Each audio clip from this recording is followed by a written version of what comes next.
I did. We're live. Oh, God. Don't ever call my bluff. Oh, I hear. Wait, let me name that Kevin MacLeod tune. Oppressive Gloom. Correct. Yes. Ooh.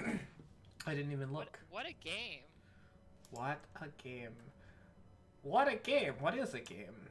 What's in a name? You know, it's a fun game. Everybody. Everybody's in the wrong spot. That's sorry, I tried, but I could. I didn't try.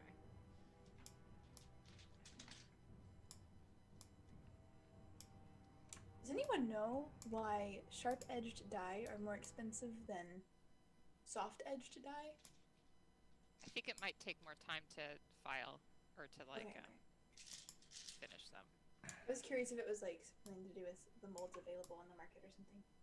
Because That could every be too. sharp-edged die that I've seen on like Etsy or something has been like $45 to $70, and all this, the soft-edged die are like $7 to $15.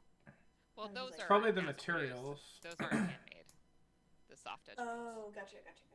I mean, handmade die can be soft edged, but the sharp ones are Are probably, usually like commissioned by someone. or Yeah. something. Gotcha. The reason they have curved edges because it's mold release.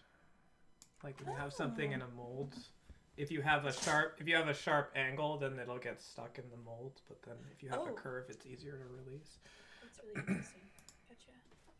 I I've just made never that done- up. Well, that sounds totally feasible.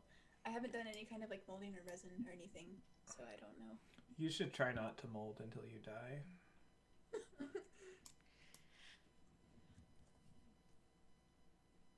Do y'all like some announcements? Not Yeah. really. Yes. Okay. Well, Casey is sorting us. Welcome everybody to the third episode of Grace. Hufflepuff. Sorry, keep going. Thanks. I think that's a joke. It was certainly something. You said sorting. Isn't that a sorting thing? it is. Yes. Sort people by genocide. Well, What? This is quite the opening. This is almost as bad as the shadow monkey incident from two episodes ago. that's true. It was 2 episodes ago. It is true. So, this is our new Wednesday campaign. You can find us here every Wednesday at 7:30. You can also find us other places. For example, Mondays at 7:30 for Casey's new campaign, The Last Page, which is full of chaos gremlins, which I don't think really surprises anybody, but it is exceptionally chaos gremlin-y. So if that's your vibe, Mondays is the night for you. Our other campaign, Lions and Crows, is Thursdays at 7:30, where people are maybe going to get eaten whole by a dragon. Or killed by imps in hell. Or both. We just don't know yet. You'll have to tune in and find out tomorrow.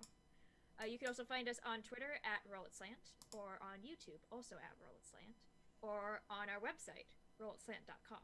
You may notice a common theme here. It's our name. We're very proud of it. You can find updates on new content and previous episodes over there. And finally, thank you to our good friend Kevin MacLeod for the music that you are hearing in the background. And thank you to Roll20 for the virtual tabletop that we use, and the Roll20 Spotlight program that we are a part of as well. Does anybody else have any announcements? Watch us tomorrow. You may never see these characters again. That's all I have to say.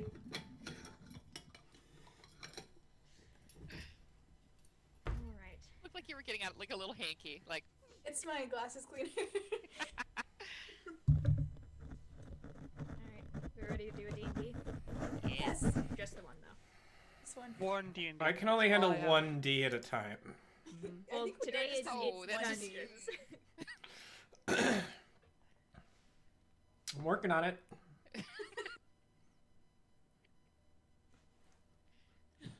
Just slowly upgrade. Someday I might be able to handle both.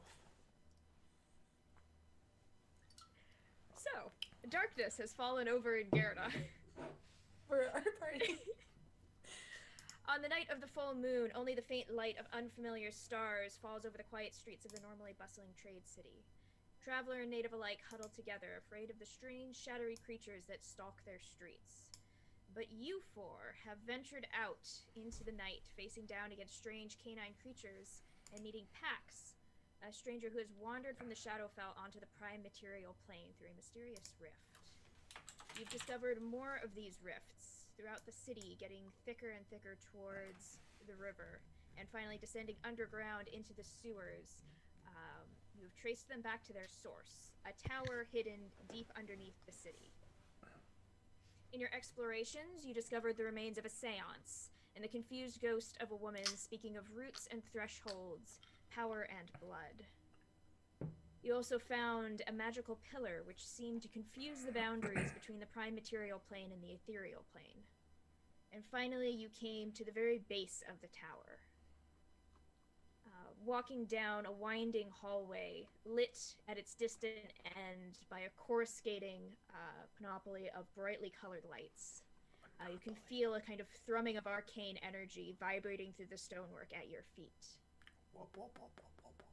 And finally, rounding a bend, you see in front of you an opening in the tunnel, leading into a large circular room, approximately 30 feet across, and as you come to the very edge of it, looking up, nearly 100 feet high. Spearing up through the center of it is a twisting pillar of black glass and stone, lit throughout by a series of brilliantly colored lights. It's almost blinding and strangely beautiful, but the scene around it is anything but. Slumped bodies lie scattered across the floor, all dressed in black and bronze robes. A group of 3 people kneel around the pillar, most of them barely upright, sitting just beside a trough cut in the stone that seems to be filled with a dark liquid. And standing between you and them, his back to you, is a figure dressed in fine robes, salt and pepper gray hair neatly cut, who seems to be overseeing them. As you stand in the doorway, he turns towards you slowly, casting a bored glance over all of you. And after a pause, you can see him kind of furrow his eyebrows at you, and he kind of makes an impatient gesture and says, "Yes, what is it?" Sorry, have we just intruded on a murder? You can see him just kind of like glance around, and he's just sort of like, gestures over at the people who are sitting. They seem fine. Oi, Do they seem fine? I mean, they are upright. They do seem to be conscious, which is more than you can say for the 4 people that are kind of scattered around the floor. Okay.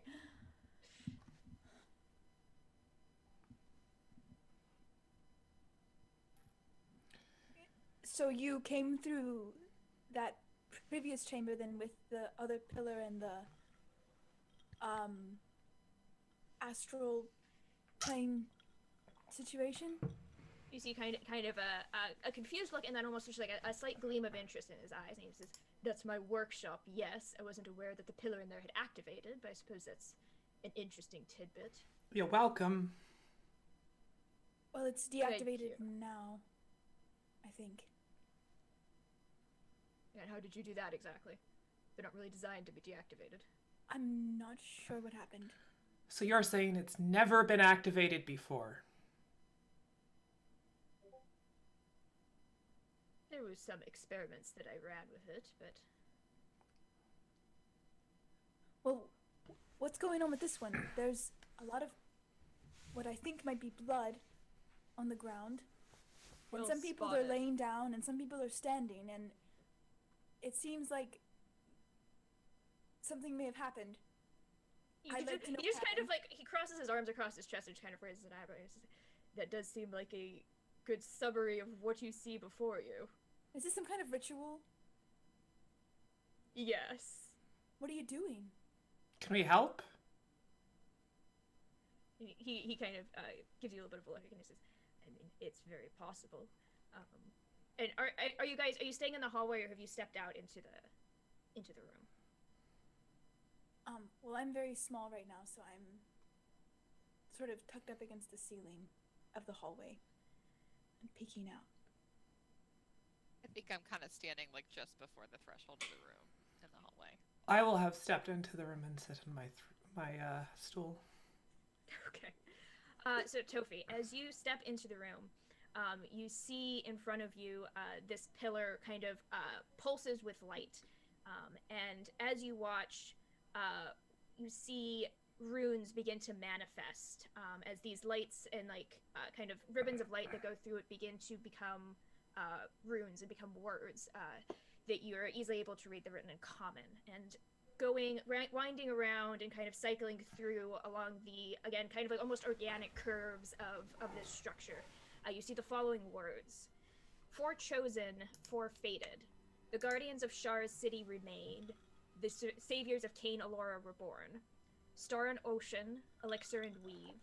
Threshold keepers, both lock and key.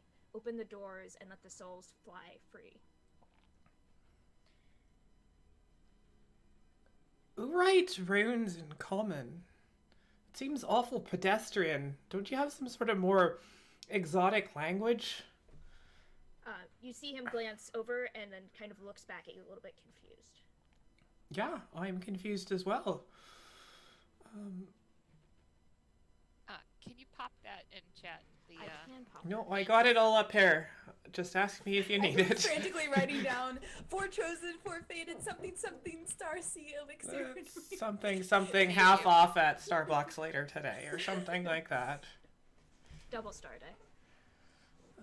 Star and ocean, that's me. Elixir is what we thought Michaela's character is going to be, and weave, I think, has something to do with something else.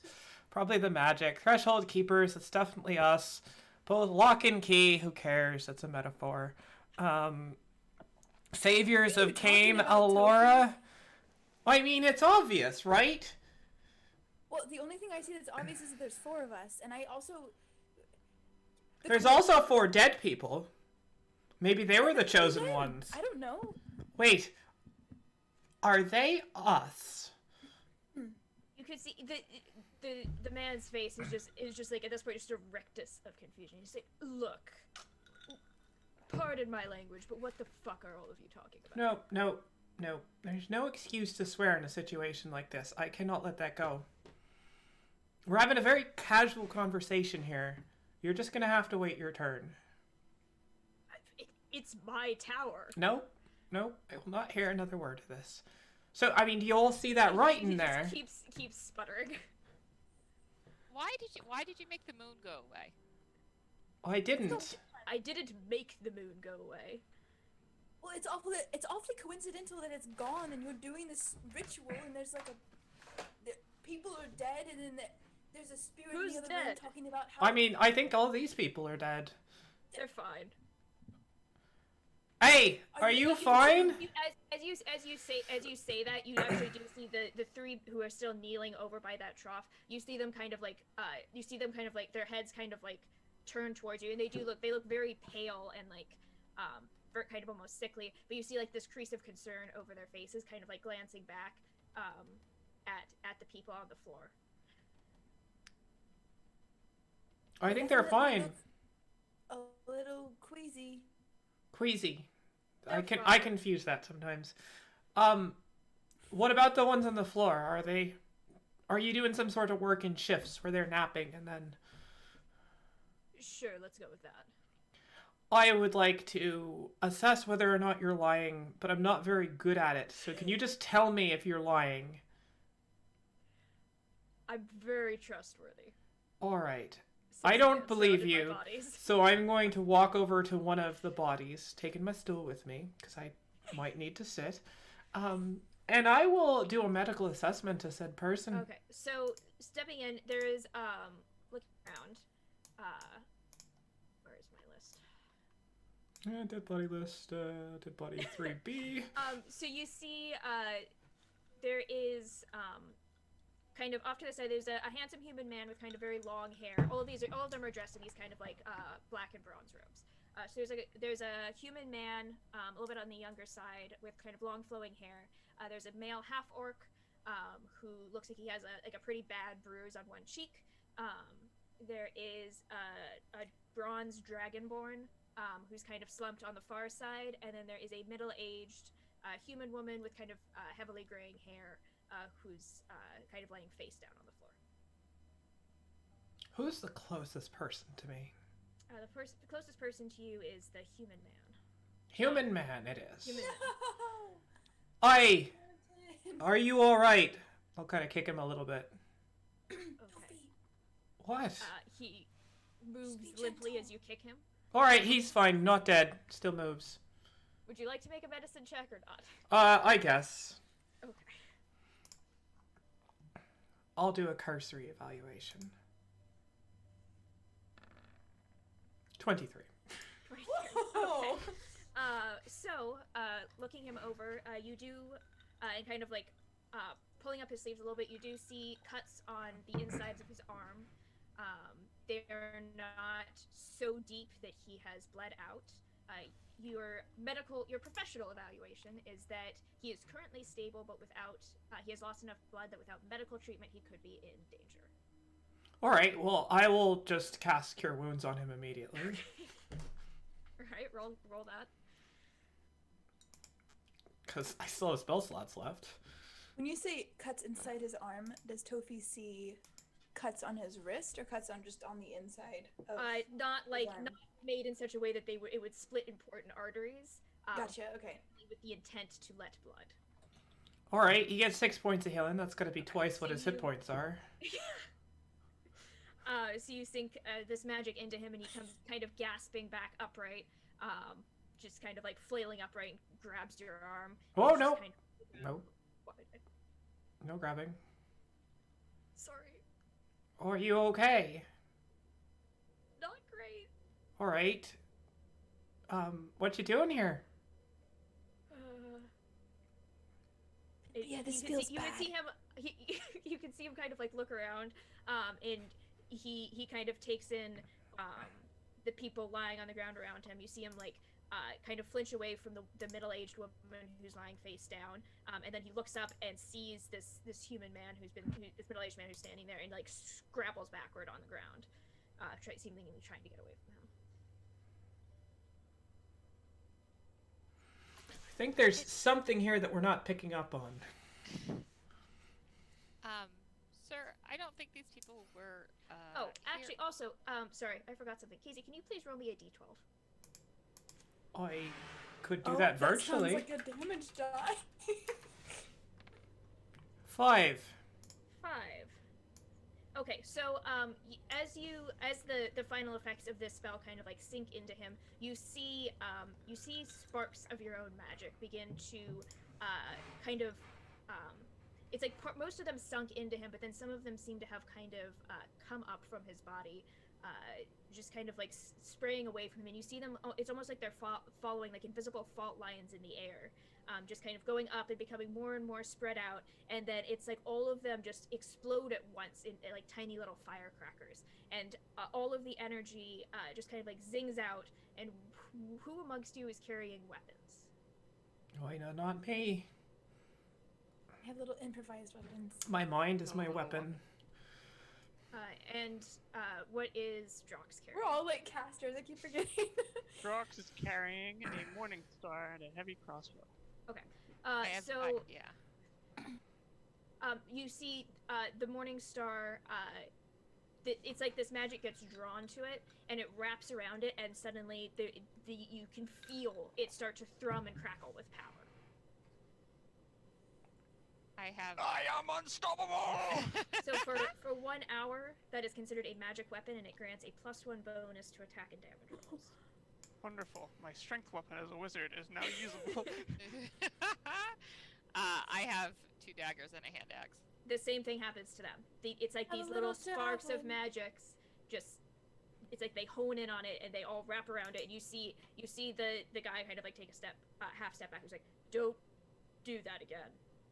Don't do what? Oh, don't worry. I'm fully out of any sort of magical energy. Okay, well, good. Right. Oh, but I can... This is a delicate situation. Alright, so I can make a fire. Do we need a Don't fire? make a fire. No fire. Wind? No fire. Fire. No Like- wind. Earth. No Earth, wind, or fire? Like, no, Matt, like, are you serious? Like, I can't, like, just, not even just a simple parlor trick? Nothing. Right, well, What's hold going on. here? Hold on. I feel like we're missing something here. I mean, if you don't want us to, this seems really odd. I cast light on my dagger, my magical dagger. Okay, so you touch it, you feel the magic catch. Your dagger begins to glow. Please roll me a d12. Alright, so if we just do this 12 more times, each possible. What it seems like is going on here is that there's an area of high magical potential, which means that things are very unstable, and anything could happen. That sounds amazing. Keep doing it. It I also want to could be see very everything. bad. Okay. So I'm gonna say, Penthea, you are 1. Edom, you are 2. Tofi, Okay. you are 3. Drox, you are 4. Somebody roll me, or Cookie, you roll me another d4. I don't like this. I don't remember what number I am. I really I hope it's do. not I don't Tofi. remember what number I am either. You're 4, Drox. So Drox, as the light you see the dagger begin to glow, and again, there's like it's this spray of magic that kind of goes up into the air, and this time it seems to hone in on you, and it kind of speeds towards you and wraps around you, and you feel your entire, and it is almost painful as these sparks kind of crackle across your skin, and suddenly, all of you looking at Drox also begins to glow. Oh. I have ascended to 20th level. So you currently magically shed bright light in a 10-foot radius and dim light for an additional 10 feet. And you can still feel the sparks of magic running almost painfully across your skin. And as you kind of touch your fingers together, it's like they spark and sparks jump between them. I'm going to go settle on Penthea's shoulder. Drox and is gonna turn to Penthea. Sort of make it stop. Oh, you're really pretty. Put it out. And I tug on Penthea's hair a little bit with my tiny little hands, and I'm like, "Don't cast anything else. What, you want to cast more? Don't. No." Oh, don't. All right, you should be a little clearer. You can Not see yet. he's just like the guy's just kind of holding his hand, just like, stop. Hold Are on. you trying to blow us all up? We're trying to figure out what's going on here. Just hold Why on. don't you let me explain to you what's going on? Well, that's what. Yes, please, please. I mean, we And I didn't hold figure up my that was hand an as if I'm option. gonna cast something else. I pull out my wand. Put that back. She gets things done. I say. tell. Look, at the moment, this is, and he kind of gestures towards the pillar in the center of the room. This is very unstable, and it's destabilizing the weave in this entire room. What's a wave? The weave of magic. There's a blanket here. He just kind of like looks. Here's the thing. It seems like you hurt and scared a lot of people right here. And also maybe killed some of them. Now this one's still alive. In my experience, is not part of an experiment. That's part of a clinical trial. Is there a difference? It's I no, have the several difference. concerns. The difference is just that there's science and then there's science with torture. Oi, yeah. Look, sometimes sacrifices have to be made. He's still alive, not a sacrifice. There you go. Again, you stopped. Can you keep explaining? Because this is really weird. Which element was still in question? All right, you said everything. Everything is unstable. What is everything? What you doing?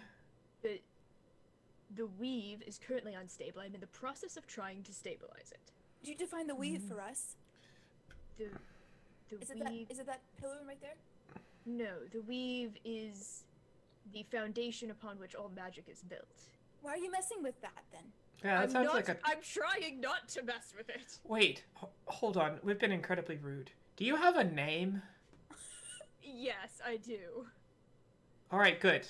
As long as you're not anonymous, we can continue talking.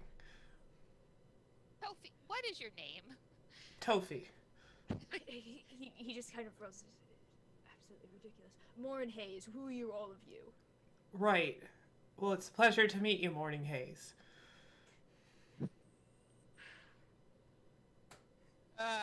My name is Penthea. What? The moon went out, and I'm trying to get the moon back because it's Very messing up the important. oceans and everything. So the moon needs to be back. I don't know if you've been outside tonight or anything, but it's gone. The whole moon. I mean, from the looks of a lot of them, they don't get outside much. Kind of pale. Well, the moon is important to everybody. It is. What is Pax doing during all of this? Pax is kind of hanging out behind you.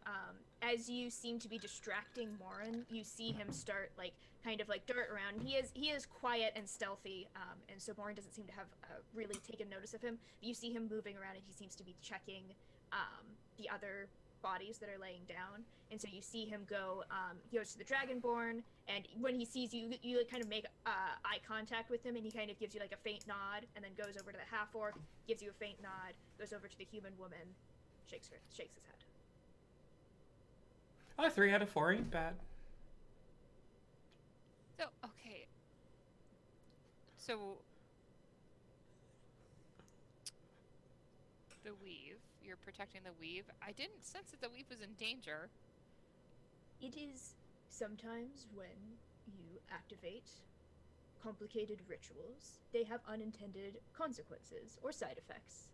In this case, and he kind of gestures around, I am trying to stabilize it, and once it is stabilized, then everything will be fine. Oh, so you made it happen. So this is your fault. I think fault is a very judgmental word to use here. What? I think I'm being fairly judgmental here, so I'm alright with this. We are looking for someone to blame. Yeah. Also, He what kind of ritual? He just rolls his eyes. What kind of ritual were you doing that was able to destabilize the fabric of reality? That's pretty big stuff. That's really big stuff. Well, it's only destabilized in a very limited location, so I think it's only medium big stuff. Well, you know, if you destabilize one part of something, a lot of other parts can be destabilized too. It's kind of like a chain reaction. Interesting hypothesis. This is a fundamental of magic. In my book. As a learned person of magic, does anything he said make any sense at all, based on anything I know? Roll me a general arcana check. I will. 14. Do you want help? The Retrospectively, yes. What he's saying does more or less make sense. Sometimes if you try to do something really big, and if you, for example, make some sort of mistake when you're casting a spell, or you maybe didn't understand the spell fully in the first place and didn't fulfill all of its conditions, there can be other effects that happen. Usually they are not as explosive as destabilizing the weave of magic in an area, but there can be arcane backfire. Okay. So you're saying there's a chance. There is exactly one chance. All right. So whatever you're doing, is it related to there not being a moon? I mean, I wasn't aware that there wasn't a moon for the 4th time. I mean, people really are dense. But It helps us We sink can in fight it. water. Proves we aren't witches.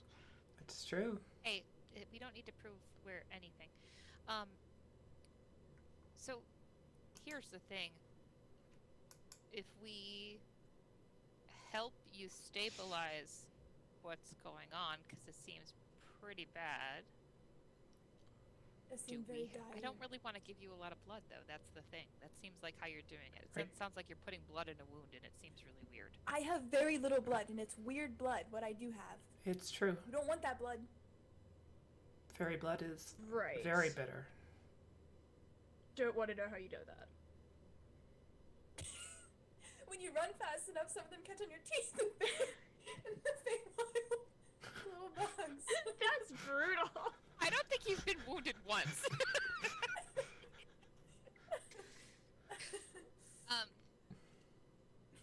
I mean, I jump into the sky a lot. It's bound to happen My eventually. mouth wide open. All right. So, if we were to help you, we haven't made the judgment whether or not you're worthy of our help. What would we want to do to help you? No, your friend was right. Blood is the way to go. All right. Blood has powerful arcane potential. That's not proven. Why do you need blood? In my experience, blood is only useful for two things. Things that are bad, and things that bad people do. You have a very simplistic view of the world, my dear. Correct, nonetheless. When you're jumping high, everything looks small.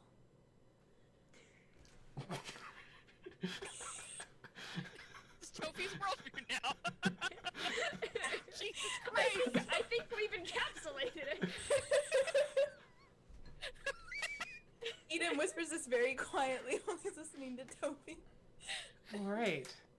I just like look over at Edom going, There's like a faint firework overlay over your head, like a mind blow. yeah. All right. So, it seems we're at a bit of an impasse. We have no idea where we are or what we should be doing, and you're doing something that's clearly involving blood. Look, Which is you're honestly you're ignoring incriminating. the other use for blood, which is to allow people to do things that would be normally beyond their power. This whole ritual is built around spreading a large amount of magic over a group of very untalented people. Right, that's not how magic works, though. If you work hard and study hard and find people that will teach you regardless of how smart you are, then you'll get magic. That is not how any of that works. Apparently this is an exception to that rule, Tofi. All right. I'm willing to learn.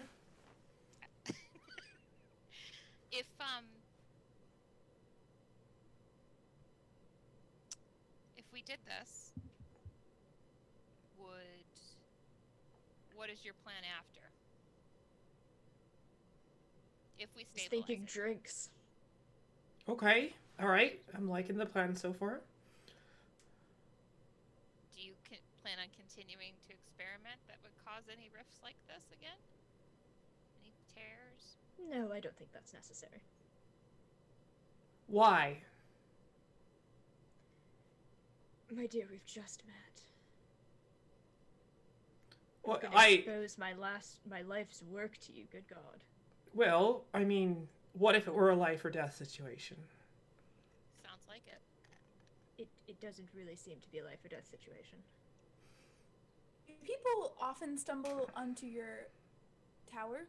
Your basement. Where are we? Yeah, what's with all the fake plants upstairs? You couldn't, spring to, grow some real ones? Wait, do you have What something to do with the moon not being in the sky? Look, I know we sound entitled, but we are entitled to some answers.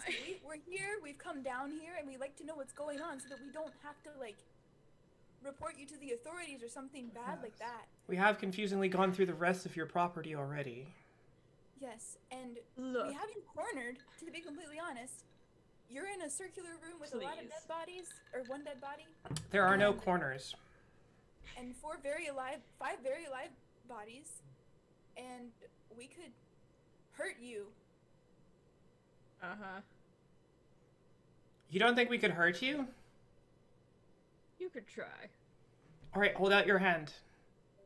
I'm not going to hold out my hand. All right, well then I won't hurt you in that way. Great, I'm glad we've resolved this. All right. Do we kill him? I'm not sure how any of this works. Well, I'd like to know what's going on still. He's destabilized the magic, and he's trying to fix it. So he's both done the bad thing and the thing that's supposedly good. He's killed all these people. Again, they're not dead. They look dead inside. I'm not responsible for the state of their souls. Maybe you are. Are you trying to awaken something, or put something to sleep, or something like that? Because that looks what it looks like to me. What's that thing in the middle? That thing, the big thing that's glowing with all the words. What words? The words that are glowing on it. You can't see those? He just kind of turns back and... There is not enough light. Penthea, I think he doesn't have enough light. Now the words to us, are they pretty bright and glowing? Yes. You seriously can't read that. There's nothing to read. I mean, I suppose if you got very close, you could see the runes etched into the pillar itself, but... I want to walk up next to him to see from where he's seeing. Oh. Okay. Standing next to him, looking at the pillar, you see it from a slightly different angle than you did before. The wards are still very bright. You do see that there seems to be a thin, wavering line of darkness in the center of the pillar as well. There's a thin, wavering line of darkness in the center of the pillar as well. Do you need to have your eyes checked? Sure. Are you qualified? I like get down right in front of him and like open my eyes really wide. He takes a step back. So nothing? They're good? All right. I think I've got my dagger out right up before my hand. I think we need to close this. Brilliant, great. Go put some blood in the trough. Nina, Remember, you need that. Tofi, it worked with the thing upstairs. The more Right. the better. But oh hell, it's fine. I don't have a lot of blood left though. I don't think. Sometimes my thoughts don't come in quite as clearly. Have you put any blood in yet? Yeah, I'd Like, say this is okay. an all for one, one for all. We put all your blood in there for one. But he can't No. read it. We can read it. It's really... Right. Well, mate, Isn't this a sign? this is a sign. It's like literally a sign. There's Yeah. words on something. They're displayed for us to read. Maybe if you can't read them, perhaps we could read them to you. I mean, I still personally haven't ruled out mass hallucination. Or the Oh, fact no. that all of you are mad. We are mad. We don't know why I'm we're sorry, here. this- You did. This is the arcane, the mystic arts. All right, Morningstar. No need to get whippity on us here. You can't just give people names. Sure I can. I mean, my parents did it to me. True. Mine to me. People give names to other people all the time. All right. Hypothetically speaking, if somebody were to say the following passage to you, would it have any meaning? Not assuming you found it written on any pillar that other people can't read, surrounded by a circle trough of blood and other people in the middle of some sort of ritual that no one really understands. You ready for the words? So ready. Four chosen, four fated, guardians of Shar's city remade, saviors of Cainalor reborn, star and ocean, elixir and weave. Weave, you said that before, you must know something about this. Threshold keepers, both lock and key, open the doors and let the souls fly free. You see his face kind of shudder, and then he crosses his arms across his chest, and he says, "I think it's time for all of you to put some blood in the trough." Did you No. think this was you? Did you think this was you? Did I think what was me? Like one of those four chosen. Did you think that was you? You and Cassandra and Ix and somebody else? You see again, his face just goes very, very cold, and he says, "Put the blood in the trough." You can't tell me what to do. Eat him. I put think the you'll blood in the find that trough. I can. I wish I had a dagger right now. Well, somebody decided to forego you could take one equipment. from my belt if you wanted to. It's right there. No, I would have just cut him open and put his blood. Thea, what if this is some kind of like pact or something? Like the blood is like you. It's like you and everything else about you. And if I put my blood in there, then they own me. And what if I pop off into some other plane of existence again? I tend to agree. This is an awful lot of blood. It's an awful idea. I think we should keep casting magic and see what happens. I can't even keep my accent straight anymore. It's tough. I think we should try it. All right. Why? Wait, no, I need someone to rationalize this to me first because I don't feel safe. He told us to. Sometimes you are called to a higher thing, and There's 4 of us. It feels pretty. This Could kind be of each other's- this kind of spontaneity is what got me out here in the first place.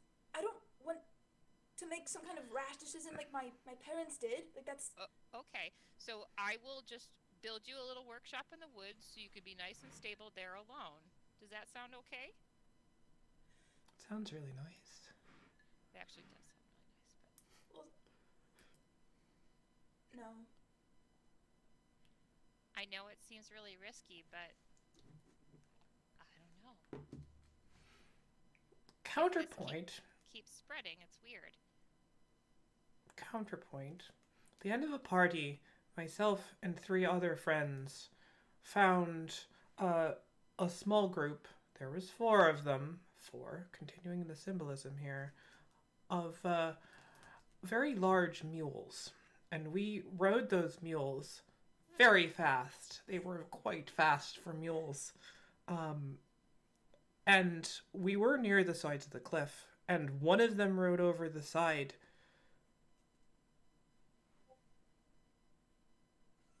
That sounds like a lot of fun. It But was also a terrible idea. It was for 3 of us. That's my point. If you see 4 mules, 3 of the mules might be right fun. One might not be right in the head and want to fly. What we might have here is that 4th mule.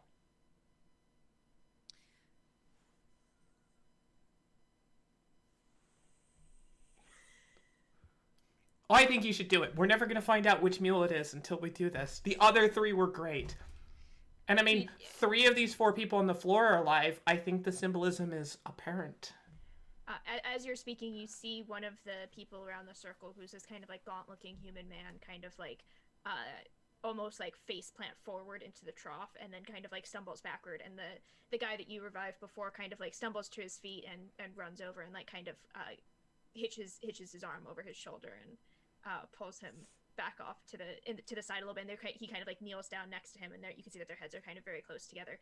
But this guy who almost fell over is looking like very, very, very pale. And you can see his friend like grabbing a bit of rope and like holding up against what seems like a pretty deep cut on his arm, putting pressure on it. Well, if you need, I need you to rationalize this a little further than me, because if you need all that blood and it didn't work, my little amount of blood is not going to help anyone. Yeah, he's got only maybe a couple of drops. I have a liter at most, maybe. That's generous. There's already enough in there. Maybe it just needs a touch of ours. Maybe it doesn't need as much. Because it took a lot from them because they weren't special. Thea, everyone's special. These people look pretty unspecial to me. No offense. I mean, you guys are doing great. You're all still alive, except for her. I mean,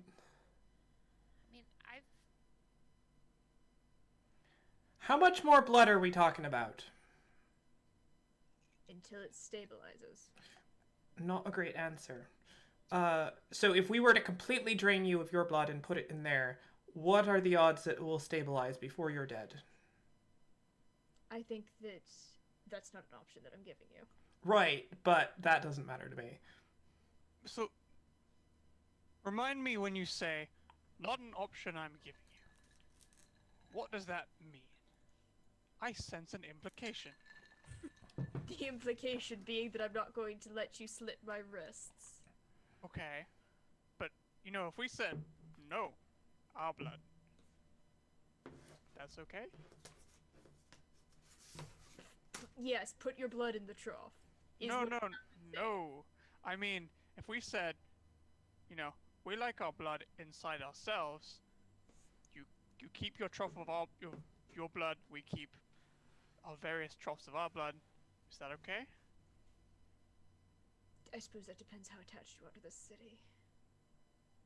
That sounds like a threat to me. That's not the question I was asking. I'm asking, you're And gonna then take our blood forcefully? you see him point up, and you see coming off of just like this arc. It's up, right? This is the pillar itself is 100 feet tall, and you see coming off the side of it just this whip of like molten energy that whips out and scores itself across the side of the stonework up towards the top, and it leads this deep blackened gouge across the stone. You feel the entire structure shake, and then it like whips itself back into it. And you can also see Penthea, with your detect magic still up. You can see that in the wake of that, there is a huge rift that has opened up there. Yeah, this needs to be stabilized. Just real quick. I think so too now. I just want to rewind just a tiny bit. How bothered did he look about the poem when I mentioned those names? His roll me an insight check. Yeah, that's what I wanted. That's what you always want, Cookie. Rolled a 17. His expression completely shuddered. As soon as you started mentioning names, the names from the letter, you saw him kind of like stiffen, kind of very visibly like tense up, and then once you started quoting the words on the pillar, his entire expression shut down, and it is like looking at a stone. Look disappointed. It's kind of up to you how you want to interpret it. Okay. He's pretty expressionless. Okay. So here, this has become more bigger than us, y'all. We have to do something. I We agree. need a lot of our blood. After seeing that, I think that it's a good idea, and I rescind my earlier statements. I think that since he did it, it should be his blood. And All in favor? You're right, but he's not willing, so we have to do something ourselves. That is not the way the world works. I think you'll find that it is. I think it has to be us because we can read that writing. But what It's if a sign. what if it's a sign that it shouldn't be us? We're the seem to guardians be of in a- Shar City. I'm going to grapple this man. Since I am strategically now right next to him. Ah. Okie dokie.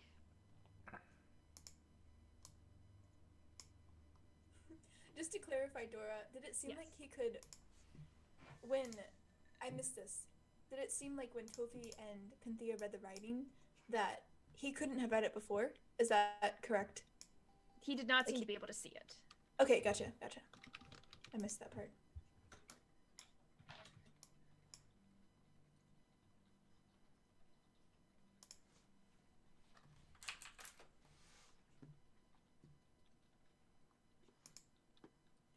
Are you grappling? I would like to try.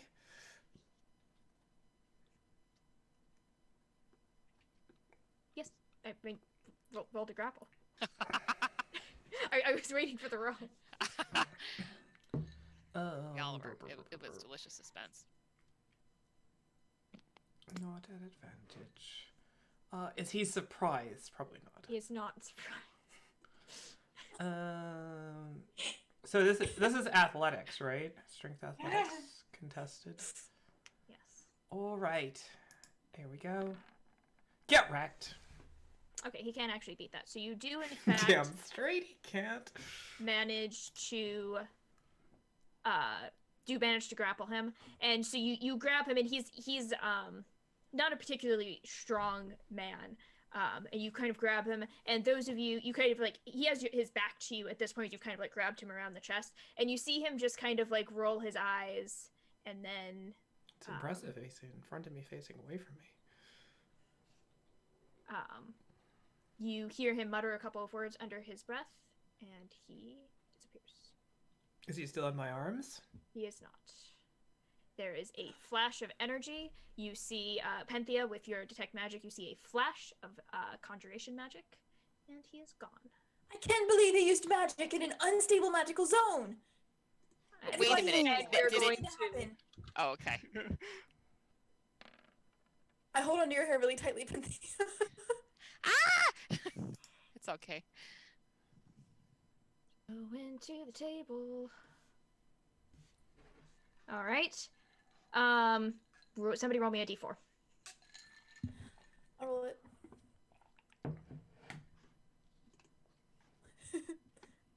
I rolled my number. Two. Okay.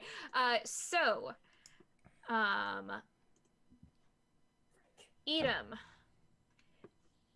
There is an explosion of magic from from this spell, and the sparks just kind of go flying outwards, and this time they all wrap around you, and you feel heavier, like you almost drop a couple of feet in the air.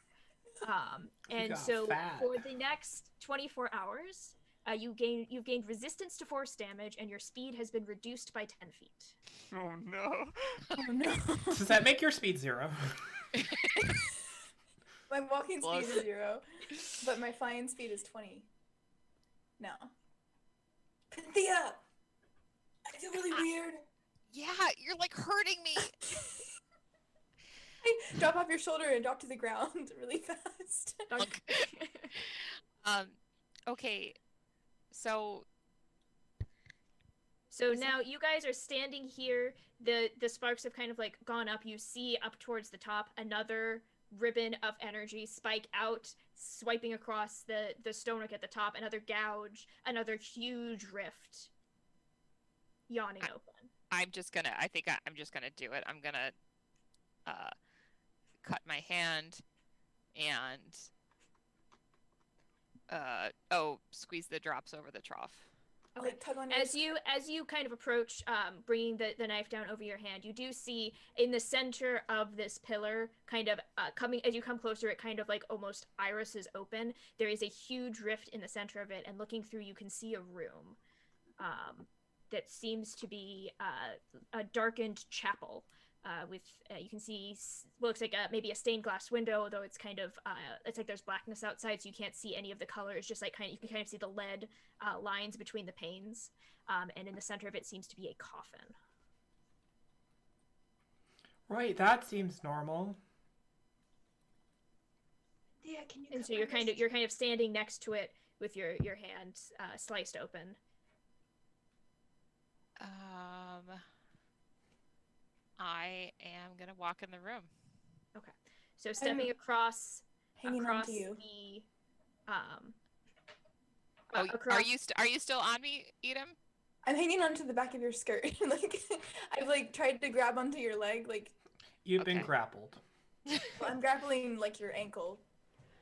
So, stepping up to the edge, you can see this rift looks very similar to all of the other rifts to the Shadowfell you have seen, and then you take a deep breath and step through. I'd like you to make me a wisdom saving throw. Do I also make this wisdom saving throw? Yes. Okay. 18. 18, all right. Hang on.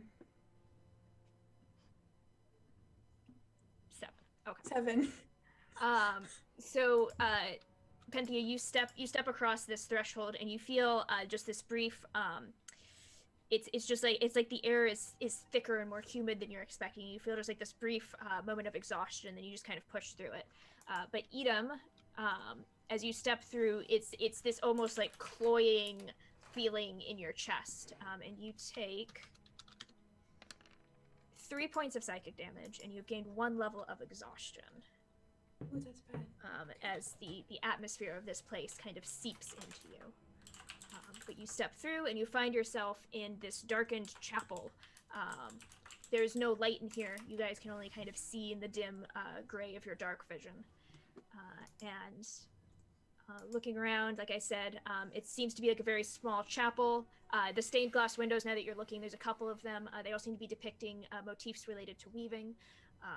You can see shuttles being woven through fabric, the warp and weft of fabric on the loom.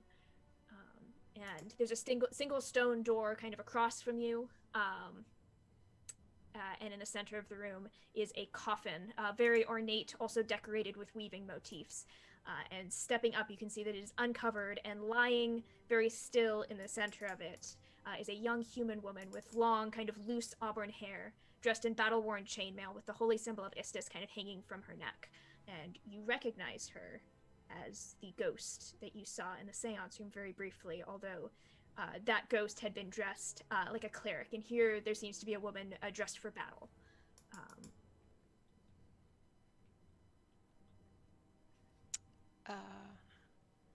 Can I still see through to the other room? Looking back, yes. It Okay. seems like there's almost like shadows kind of like creeping around the edges of the rift, but the rift seems to be staying open. You all okay in there? You do not hear anything from the other Oh, side. okay. Man, have I found the... Is this the root? Ma'am, Your is this the root? voice echoes off the walls. There is no response. I think she might be dead. I know, but we saw her ghost earlier, so I thought maybe she'd still be hanging out. It's a good thought. We could go up and touch her. I do want to go up and examine her a little bit closer. Go ahead and roll me an investigation check. Okay.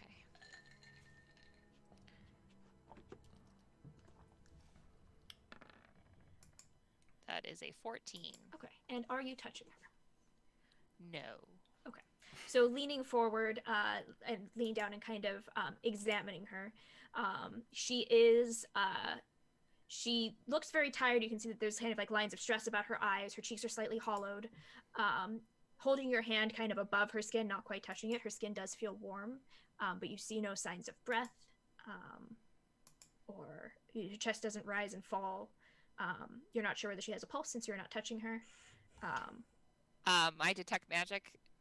I'm gonna Yes. reactivate it. Yeah, so your detect magic is up. I'm wondering if I should just always presume that it's up.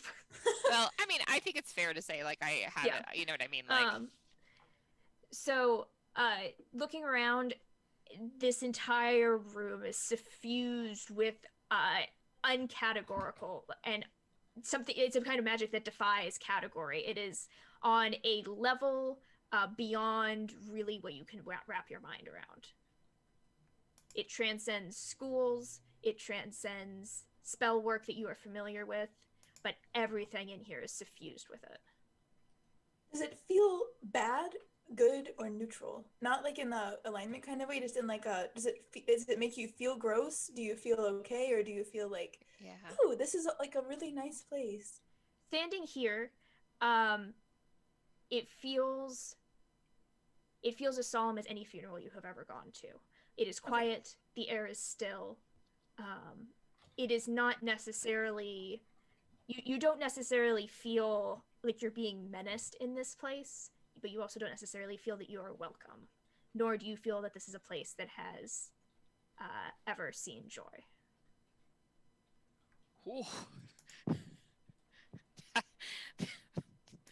I mean, rough. You're standing in a place that is filled with the holy symbols of Istis, and it is like they are draped in black crepe.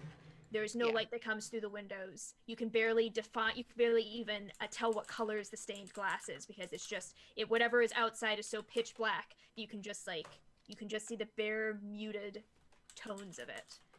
And Istis is the god of what again? Istis is the goddess of fate. Okay. You have to go deeper. You have to find the root. That's what she said to us. 4 threshold keepers, both lock and key. The sun has gone dark and we've lost the path. I'm gonna cast light again in this room. Okay. Or So on my wand. So you kind of whip out your wand and cast light and raise it up, and you see the what color is the light that you usually cast? It's probably like it has like a light green type of hue, like oceany, kelpy kind of like light. Yeah. So raising it up, you see this green light fall across everything. With the brighter light, she looks even more worn in the coffin. Just the face of someone who has seen a lot of grief. And looking around, the light glints off of the stained glass. You can see that perhaps at one time these were, or if you saw it with the sun out, these would be very brightly colored. They would cast blues and greens and purples across this room. But instead, there is just this kind of your own pale green light reflecting off of stone and the metal of her armor. And Do you think this is the same time as we're in Pinthea, as in the time of day? Or do you think the sun is actually gone? it's hard to tell. I don't think we're in Kansas anymore. Let me look outside one of the windows. I'll look for a moon. So, fluttering upwards and kind of like cupping your hands around and pressing your face up against the glass, you can see vague, wavy shapes outside, but not enough to really get an idea of what's going on out there. The glass itself is very thick, and it looks like it was probably purposefully not like smooth plate glass, where the point was where it was kind of this thick, bubbly, imperfect. Okay. Glass. Said she was warm. You do feel body heat coming off of her as you hover a hand above. Probably full of blood. I am gonna. Oh, that's a good point. Many hands make a light load. I am gonna touch her. Okay. So reaching out a hand, you kind of put your finger up against her vein, and you do. There's nothing there. There's no heartbeat. But as you touch her, her skin kind of warm beneath your fingers. You feel a touch, a presence reaching out towards you, kind of touching your mind. Are you going to resist this? Resist what? It's hard to know if I don't know what I'm going to. It's this pressure on your mind, this presence. It certainly doesn't feel like anything you've ever felt before, or like anything you can even like. It's big. It's maybe a little bit unsettling, a little bit frightening. If I was to say, so the question Penthea I think is asking in her head is that if she does not resist and she gives in, does she feel like it would be betraying this core of magic that she's been gifted? You have no idea. You've never felt anything like this before. You're not really. You can just feel that it's this presence pressing in on you.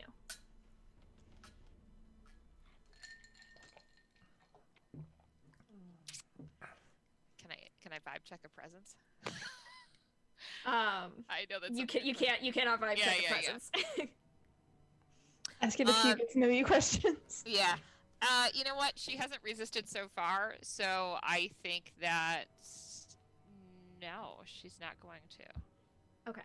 So you feel this presence wrap around, and your vision goes black. And Eden, as you kind of like turn around from looking at the window, you see Penthea, who's leaning over the woman in the casket, her fingers kind of pressed up against her neck, and you see her just go rigid. And Penthea, your vision goes black, and it's kind of almost wavers itself back in from the blackness, and you find yourself sitting at a table in a tavern.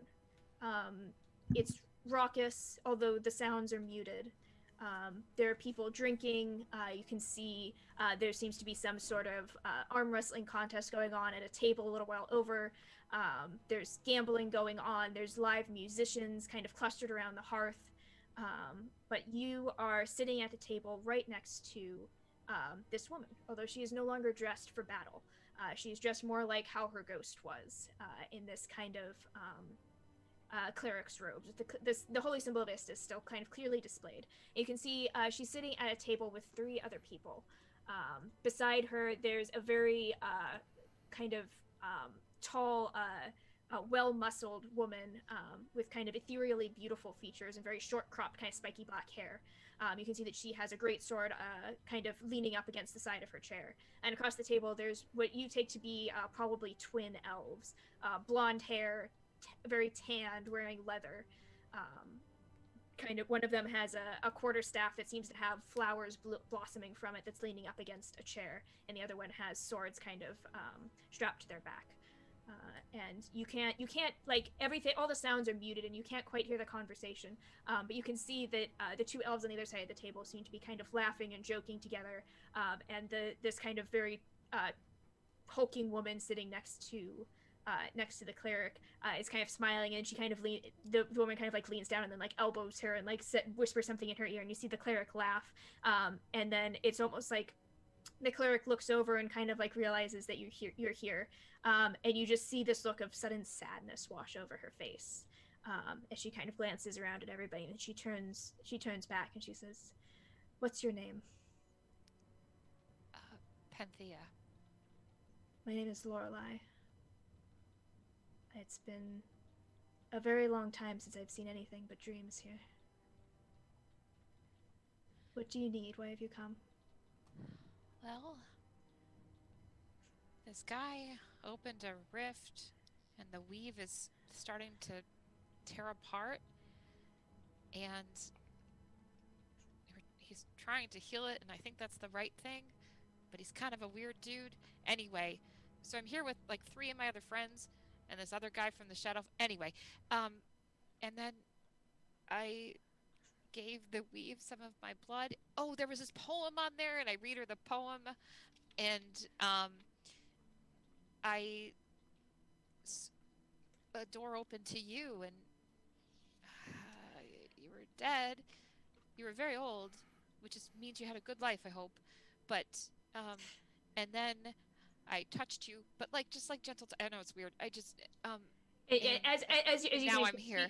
She reaches out and she gently kind of clasps your hands in hers, and she says, "It is our responsibility to tend to the weave that we're given, whether that's magic or what we weave between people. But," and you see her kind of like, you see her glance over, and she looks first at the elves across the table, and then it's like she starts to glance over at the woman beside her, and it's like she can't quite make herself do it, and she looks back at you and she says, "There's limits to what I know and what I can do, but I know that once we were called and we failed, and I believe that Our Lady has now called you. Please don't make the same mistakes that we did." Oh,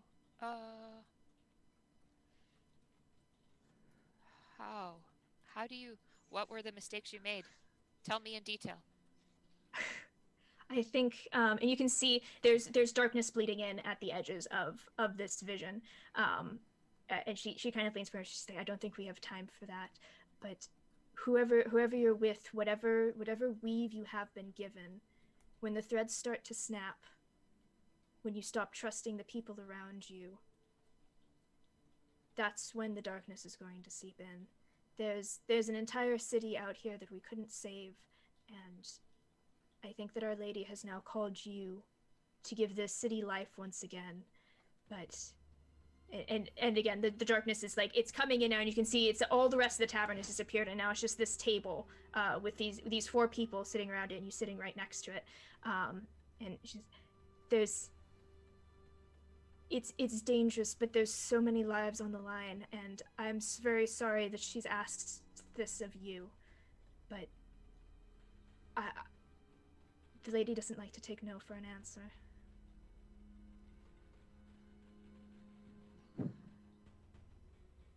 Well, sounds like I have to say yes then. The gods generally only ask a question if they know the answer.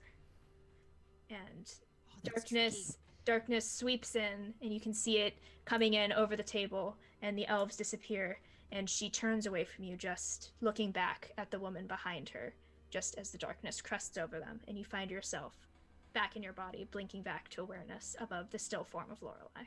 Edom is patting your face. Oh. Are you okay? It's just like, just really tiny. We have to do this. Do what? We have to close this. Close what? The rift? Yeah, we've been called. So I want to take one last sweep around the room just to see if everything kind of looks the same. There's no change to the room. And Edom, as this happened, to you it only seemed like it lasted maybe like 10-15 seconds. Okay. Okay. Cat. Panthea, did you see something? I did. I went to a bar. Was it like a vision? Yeah, I mean, I think so. It felt really real. but I talked to her. But I think we. Do you believe in being called?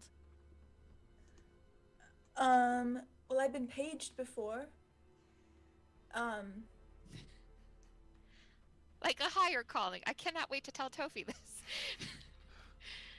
I haven't ever yet. Well, I think we have been. By who?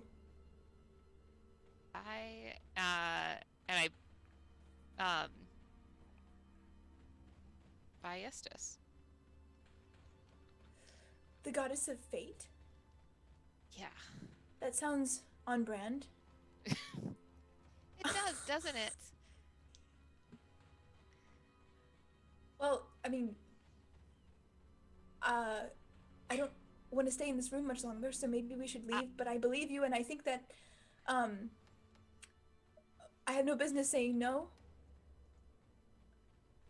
That's kind of the message I got too. Okay. All right.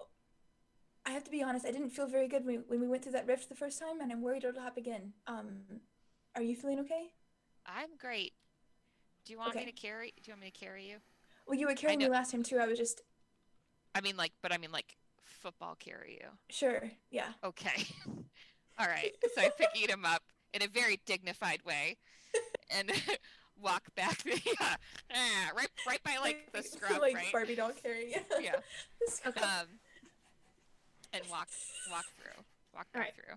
So, tulip hat. as this is happening within the rift, Drox and Tofi, what are you up to? Where'd the guy go? I would like to find the guy. Okay, what are you doing the to try guy. to find the guy? Looking for him with my eyes. Okay, I you would stayed like in the to- room. I would like to assist. I would like to try and work out what kind of spell he used, so I might be able to know how far he could have gone. Okay, roll me an Arcana check, and I guess roll me a Perception check, Tofi. 18. Okay, 18. He is definitely not in the room. You've Fuck. accounted for all of the people in the room. He is not one of them. 8. It was some sort of teleportation spell. He seems to have teleported. But his teleportation didn't do anything weird. That's true. He didn't do anything weird. I That think we he was saw. lying all the way along. Well, I don't trust any of this. I don't trust him either. We should have killed him when we had the chance. Right. All you other people in the room who we've largely ignored till this point, why are you dumping your blood into this trough? So looking around, there's the two that are kind of off to the side. It seems like the taller man has finished wrapping up his friend's arm, kind of stopping the bleeding there. I mean, these two look like they went to much greater lengths than some of the rest of you. We'll not have any slackers here. And you can see there's still a tiefling and a half-elf that are kind of kneeling beside the trough. And you can see their arms are kind of extended over it, and there's blood dripping down. And the guy who's been wrapping his friend's arm kind of looks up and he's like, "Look, we didn't know it was going to be like this." Like what? And he gestures, and above you, you see another huge arc come off this thing. 2 of them now, kind of sweeping outwards and gouging deep cracks in the tower above. So is that a good thing that's happening? It doesn't seem like it. Right. So I want you to tell me exactly what you did to make this happen. Well, Start from the beginning. well, I went to college. I went to school. That's a good choice. And then I moved here, because my mom needed some help in the shop. All right. What does your mom do for work? Well, one of my moms is kind of a ranger, and the other mom runs a magic shop. All right. And so I was helping her here because her eyesight's getting kind of bad, and so it's hard for her to price things out. And so I was doing that. You're a good son for doing that. Thanks. I really do try. I do love her a lot. It's good. All right. Let's And- find out where What's your going life on? went wrong. Well, I was trying because I didn't get to finish school because I had to come here. Right, life's full of hard choices. It is, but then I saw a pamphlet for Pinion, and so I thought that What's opinion? It I mean, I have an opinion. Pinion is it's devoted to the goddess Mistra, and so I thought, well, no, I like Mistra. knowledge, and so I started coming to meetings, All right, that's where they get you. and then Adelaide introduced. Who's Adelaide? He kind of turns and he points towards the still body on the floor. All right, not relevant anymore. Continue. She introduced Morin and said All right, that who's Morin? that was the guy. The guy? Yeah. All right, he did strike me as kind more of of a a- Morin. And he said that that he had the means to do a ritual that could summon an aspect of the goddess. Right. And so And we some thought, part of you thought that was a great idea. yeah. Right. You should have stayed in school a little bit longer. All right, so you summon in a goddess. How'd that go for you? Right. Well, it went like that, and he points at the pillar. And another huge arc of energy rips out, and this time you can feel like the entire tower shake around you, and a couple of blocks of stonework come down and fall and kind of impact on the ground. All right, so did you have like a exit strategy? It wasn't supposed to be like this. Right. And you can see his friend that's kind of sitting on the ground has kind of like grabbed one of his wrists, and is like he's still very, very pale. So you thought you could fix this just by just dumping blood into this trough? Morin said that blood would stabilize it. I mean, if Morin said that you had to pee in the trough, would you pee in the trough too? He kind of looks at you like a little bit curious. He says, "Does pee have arcane possibilities?" Oh, I have no idea. I would like to pee in the trough. You pee in the trough. That's a free action. All right. Does it have any Nothing sort of happens. arcane properties? All right. Well, there we go. We've solved that. Doesn't seem to do anything. That was very gross. Well, if we're being thorough. Listen, if there's one thing I've learned in my life, it's that you don't have to be embarrassed about where you pee. That's the only thing you've learned in your life? You know, lessons sometimes don't always stick with me. That one has been good. All right. So, who's to say that that's not the goddess right there? And maybe we just have to talk to it and say, "Hey, hi." I mean, what were you gonna do if the goddess showed up? Like, what was plan? Surely this plan didn't end at now there's a goddess here. Well, we were gonna ask her questions. All right. Pretend I'm the goddess. Ask me the questions. Right now, my question is, how do we get it to stop doing that? Right, it's not urine. So, that guy that's not here anymore, where did he go? If he was so worried about stopping us, why did he leave? I don't know. I mean, based on my observations, he had likely the most blood of any of the people remaining in this room that aren't us. I don't know. He gave a little bit of blood at the beginning to start the ritual, but Right, after the that, first one's always free. he just sort of stood off to the side. Yeah, I used to date a guy like that. Did he also ask you for blood sacrifices? Occasionally. That doesn't. It seems like kind of a toxic relationship. Right, Mr. I'm walking around with this guy filling troughs of my own blood. So you all were... But I wasn't dating him, so it's fine.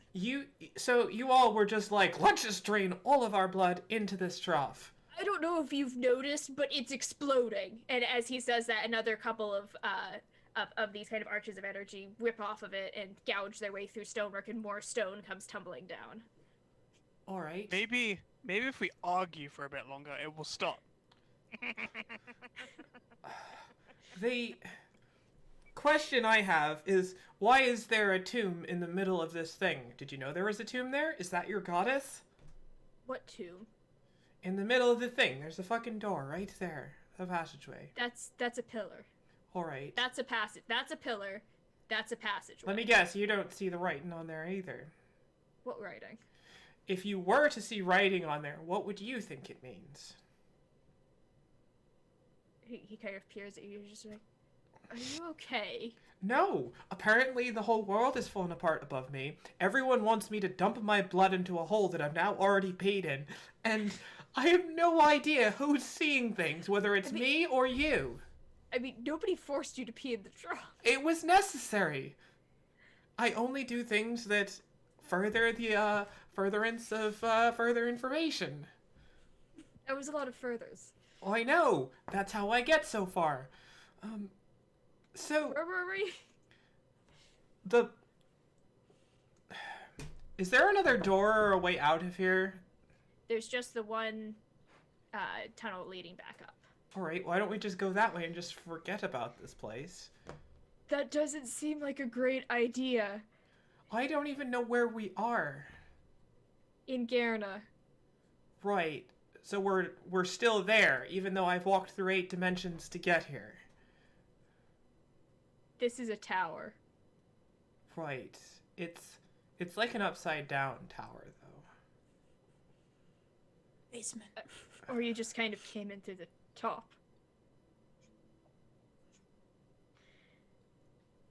And as you reflect on this, Cynthia and Edom pop back out. Did I make it out okay this time? There is no effects except that as you kind of leap back out onto the stonework, your chest feels lighter. You feel like you're able to breathe a little bit more easily. The weight drops off.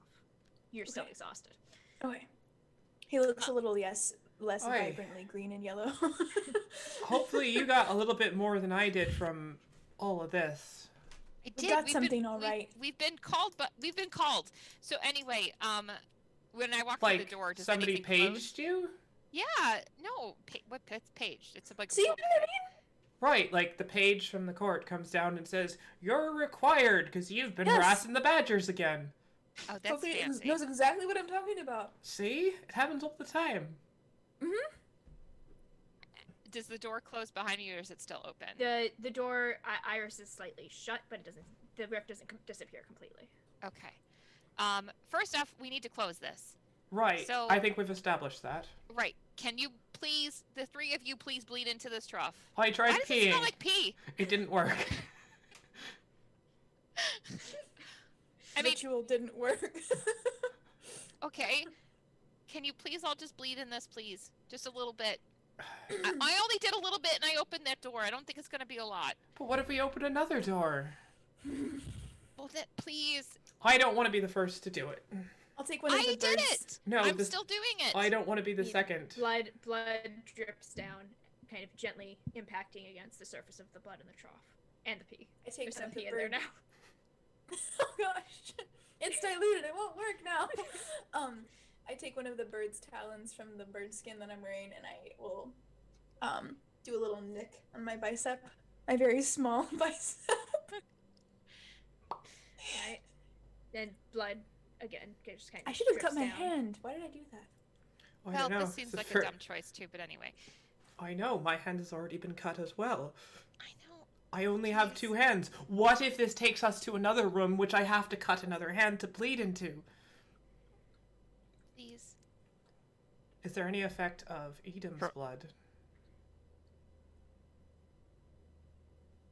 His blood is probably like green or something.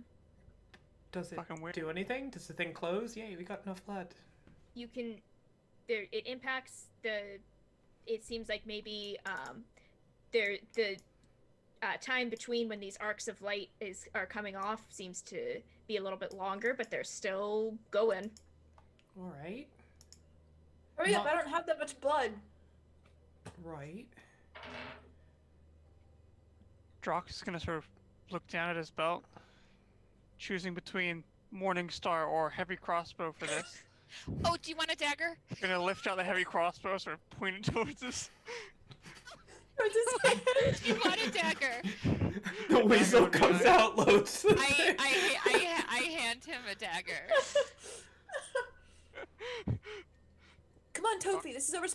30. Trox will add some blood through dagger. Okay.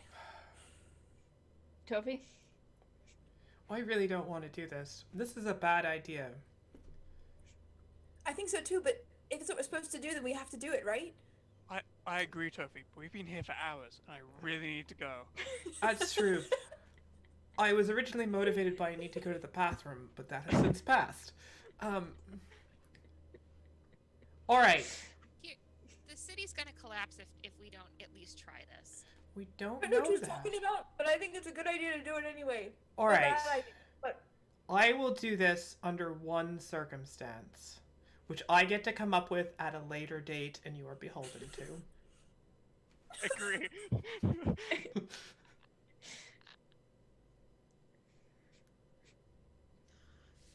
I hold all the cards in this situation. I hate this. If we're playing a game of who has the entire deck of cards, I am winning. Just a little one. I hand you a dagger. I put my hand in your hand, and then I take it back out. Looking a little confused. I'm so confused. Should I cut his hand just right off? Please just cut your No! hand. Oh, my hand. My hand's already been cut. This is so painful. Just bleed into the trough. Okay. Why did you pee in the trough? I didn't know. Why did you bleed in the trough? Because that's where the blood was. Ah, Kofi. well, maybe there was pee in there. Fine. I'll like hold Toby's face. I'll say, "Look, Toby, you and I both come from the same place.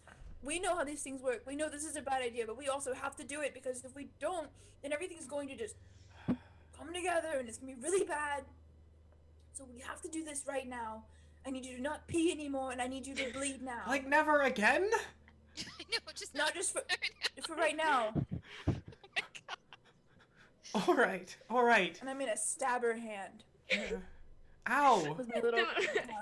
And blood falls from the hand into the trough, and with that, you see this runic prophecy disappear, rushing down in this kind of torrent of light down the root, and it kind of suffuses out through the trough, and then it shoots up and hits each of you kind of in the hand where you would cut, or I guess for Edom kind of in the bicep. And you see this glowing light just kind of like you can see the veins underneath your skin as it lights them up, tracing its way up your arm, and you see blurred runes begin to appear on your inner arm. Each of you, just kind of just up the center of it, and then this kind of ripple of arcane power surges through the air, condensing around the pillar, and it kind of goes all the way up. You see these arcs cease and kind of fold themselves back in around it. The rifts snap shut, and then all of the light just kind of booms back down and then shoots out, all in the same direction, seemingly kind of back towards the river. And you can just see the light just like racing around the ground out, and then it's quiet. There's no longer a thrum of magical energy through the stone. The lights in the pillar haven't gone out completely, but have dimmed a great deal. They're more like kind of almost like fireflies in the depths of glass. And it's quiet. I don't like this at all. I feel like that worked. No more rifts. No more. So I gotta tell you all about what happened in that room. And I start to recall what happened in the room. It was the lady from the Sansifor. She was with her 3 other travelers. I visited her on some other side or realm. And it seems like we are to be protectors of the weave of magic. So that poem that we saw on the pillar was about us. Yeah. That seems significant. She said to not make the same mistakes they did, but she wouldn't tell me what those mistakes were. I don't like that. Fortunately. That's all right. I can make many mistakes. Yeah. So that's that. Do these runes say? Do they still show? Did we get tattooed? They are they kind of glimmer a little bit silver on your arm. They are blurred. You cannot read them. They're just kind of vague suggestions of shapes right now. Mine's on my bicep. It's kind of hard to see. You know, I hear lack of blood makes your vision blurry. It does, says the guy who's kind of sitting slumped against the wall. These guys. Why don't we help them all upstairs? I think that's a good idea. Is all the blood still here? Oh yeah. Blood is still there, yes. I mean... And the pee. What if the moon's back? You are underground and are not currently aware of the status of the moon. Alright. Maybe we should go back up? Oh, I suppose. I feel like I should be more afraid, but I just feel like I have a sense of purpose now, so I'm not very afraid. I don't like it.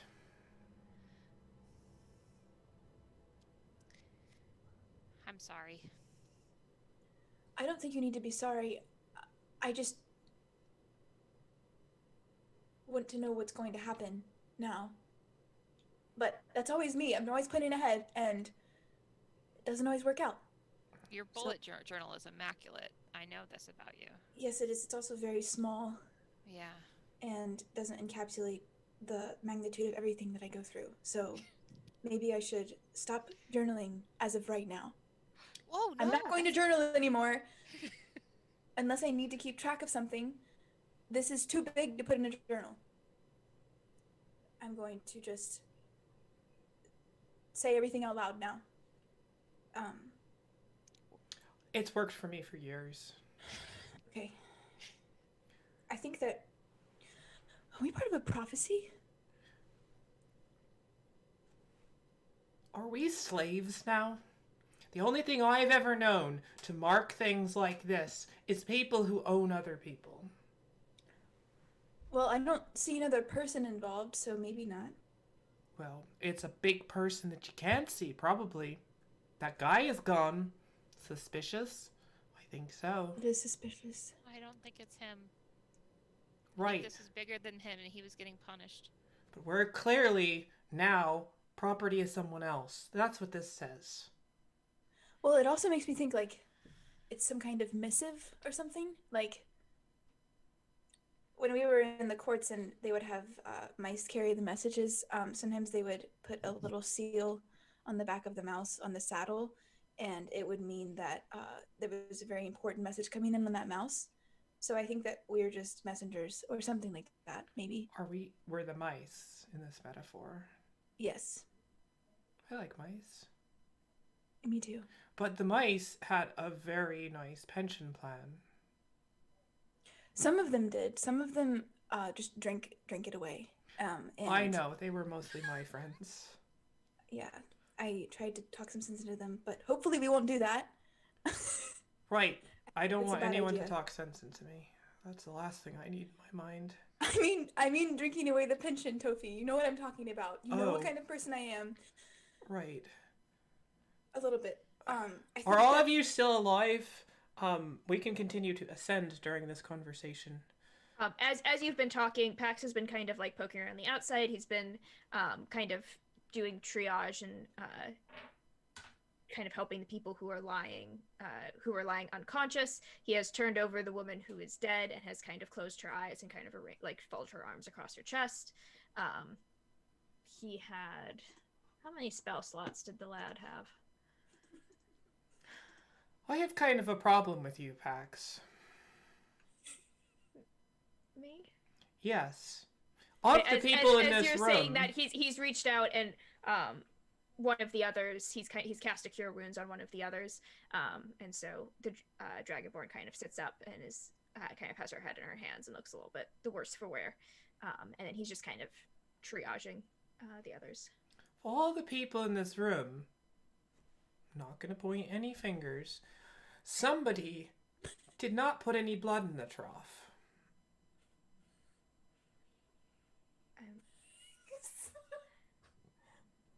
It's okay, Tofi. Please stop pointing at me. You can pee in the trough if that works. No, it doesn't. I don't want to pee in the trough. Look, it probably wouldn't have even worked, Tofi, because he's from this plane. It's okay. Can you even bleed? If you're going to Yes. travel around with us, I need to know that you can bleed and you're willing to drop your blood on an indiscriminate circle in the ground that may or may not affect all of civilization. He perks up a little bit and he says, "I can travel with you." Well, if you bleed in the trough. Okay. And he stands Also- up and he comes over and he pulls a dagger out of his belt and kind of swipes it down across his hand and pulls his hand out and bleeds And into the what's- trough. Nothing What's happens. behind the mask? You need to know. Oh. Look, everyone, I hate to be the little prince in the room or whatever, but we need to go look outside and see what's going on. It's Just in case probably still The world nighttime. has collapsed or something.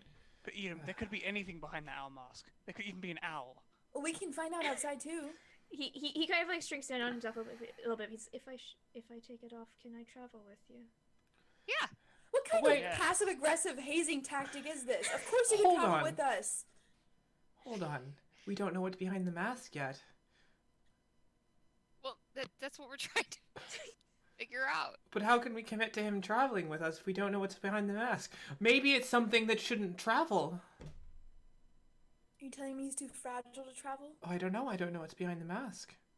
Listen, we're not really instilling a lot of faith right now. Can we just... Well, let's see what's behind the mask. I mean, if it were up to me, the blood was enough. That's pretty Yeah. severe. But the Look, mask. you all have very good points, and I'm sure there will be some kind of dramatic reveal of what's behind the mask later. But we need to go upstairs But right it could have now. been now. Just gonna take it off. See, Can you- can you- Pax, we really did go through a lot, and this would really be a pick-me-up right now. I mean, they're all right. Show of hands of the survivors amongst this. All of you have votes. Who wants to know what's behind his mask? Casey, I hate you because you know exactly where this is going into. You kind of look around. Everybody is like, kind of like, looks fairly traumatized. It seems to be tending to each other. And there's kind of like there's a very long pause, and then the guy who was kind of sitting with his back against the wall just kind of like raises his hand very Thank God for the slowly. tiebreaker. All right. And That's it? Pax is just kind of looking around. He's just like, do I have to? No, you don't have to do anything. You don't have a slave tattoo. I have other tattoos. You have other slave tattoos? They're not slave tattoos. They're just tattoos. All Can we stop tattoos. calling them slave tattoos? It doesn't make me feel good. Well, maybe you should have thought about that before you bled in the trough. Well, either that or we'd be dead underneath rubble. One or the other. Not true. Dead We could have underneath just rubble from a left. rift? All right. One thing we can all agree on is that we should go up to see if there's a moon. A sun? Sun? Moon? All right, I go to start helping up Martin and Jonathan off the floor. Like I help them up, and I'm like, "Gentlemen, please come with me." Yeah, so you help them up in between the rest of you. Pax is still like kind of standing in the center, just like you can see it, he's kind of like nervously like just like folding and unfolding his hands. And it's just like and eventually just like, Can I come with? No, you have to stay here for. Of course, you can come with us. Okay. Don't jerk his chain around. And he goes and he kind of helps some people up too. Various people. The half orc kind of picks up one of his unconscious fellow cult members, and all of them kind of make their way. You guys kind of make your way back up through the tower, and they kind of lay out their unconscious fellows on the beds in that first chamber. That's been trashed. That's been absolutely trashed, but they're just Journal's sort just of, like, laying open on the bed. but they honestly like there's some holes in the walls from the energy that was coming off the pillar, and so everybody's just sort of like, it's probably just the pillar. So your crimes have gone unnoticed. Say to Jonathan very quietly, "You really do have nice hair." Martin seems to notice it. Okay, He bye. You guys should probably,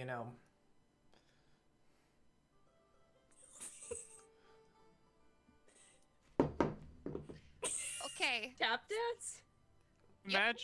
Imagine breaching somebody's privacy by reading their journal and getting all their private thoughts, and then letting slip their secrets to somebody else.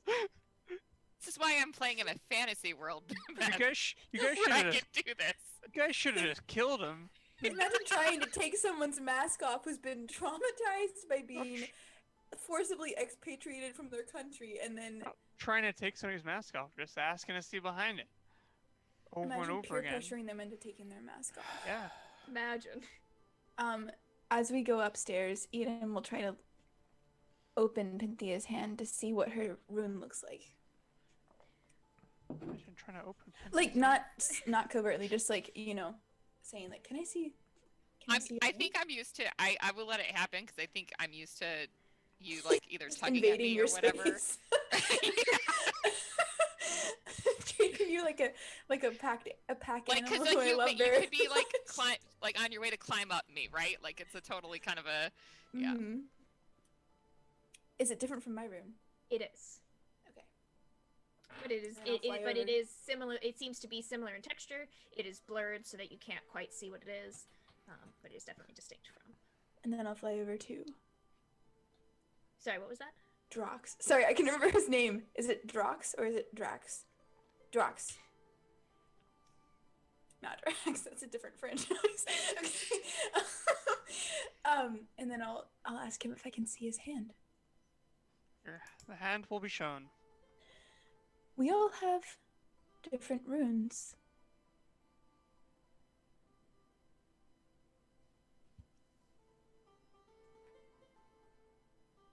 We do. Just observing. Okay. That seems significant to me. I don't know about to you. Are these runes any kind of familiar thing, Dora, or are they just? It is hard to tell. Vague They're at the moment they're just kind of vague shapes. This is beautiful music. I love it so much. Thanks, Kevin McLeod. This track is called Eastminster. It's really pretty. So, as you guys continue up out of the tower, the remnants of Pinion kind of sitting on their beds, trying to take stock of things, Pax still trailing behind you, you make your way back towards the surface. And that is where we are going to take a brief break. And Pax takes off his mask. Pax guy's a real hoot. How long have you been sitting on that? I got like 10 of these saved up. It's cadavers coming out. Excellent. Your inner bard. We will see you I got all back so many of these. That's amazing. in 5 minutos. Ahoy! We're gonna take a break though. We'll be back. We'll be back. I'll be back. The thrilling conclusion of Grace. Stop making my Episode face. 13. I'm sinking down under here now. I missed the episode 13 Bye. joke. When did that start?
And we're back live with the thrilling conclusion Of the thrilling conclusion. of the thrilling Thrilling conclusion. conclusion. That's my next campaign is going to be called The Thrilling Conclusion.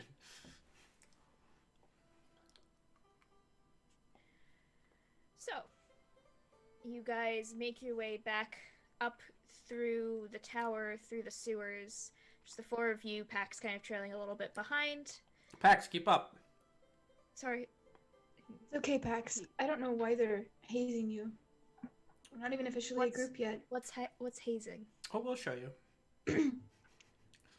Hazing is what they've been doing to you the past, like, several hours. I'm sorry. Well, we had a fight, and then there was a lot of magic dabbling. Is it one of those things? Yes. It's okay, I'll protect you. Thank you. So, making your way back up through the sewers, and then finally kind of scrambling back up the rope, you find yourselves poking your heads out and coming out onto the street. Is there Moon, a no moon?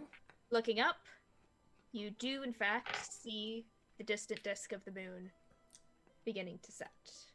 Oh my gosh. I think it's dying. Ocean's gonna be so happy. I don't understand what just happened. Pax, What? why are you still here if the moon went back to the... What? Well, I'm still here because I didn't go back. But Because there wasn't really a way for me to do that. didn't the sky swap or something? But Something like that? Pax, if you had the opportunity, would you have gone back? Yes. Does this friendship mean nothing to you? But that's my home. If you die, do you go back? We could try. No, if I die, I die. All right. How do you know? Because that's how being alive works. Are the stars, do they look like satyrs or do they look like alien shadow stars? Looking up, you do spot some familiar constellations. All right. The satyrs are Familiar back. faces.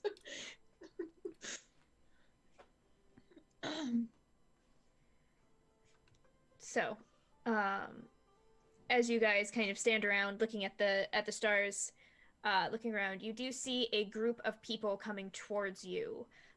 All of them armored, carrying various weapons, and you see that it is led by a very tall Goliath woman dressed in heavy armor with a completely shaved head, who has a long sword at her side.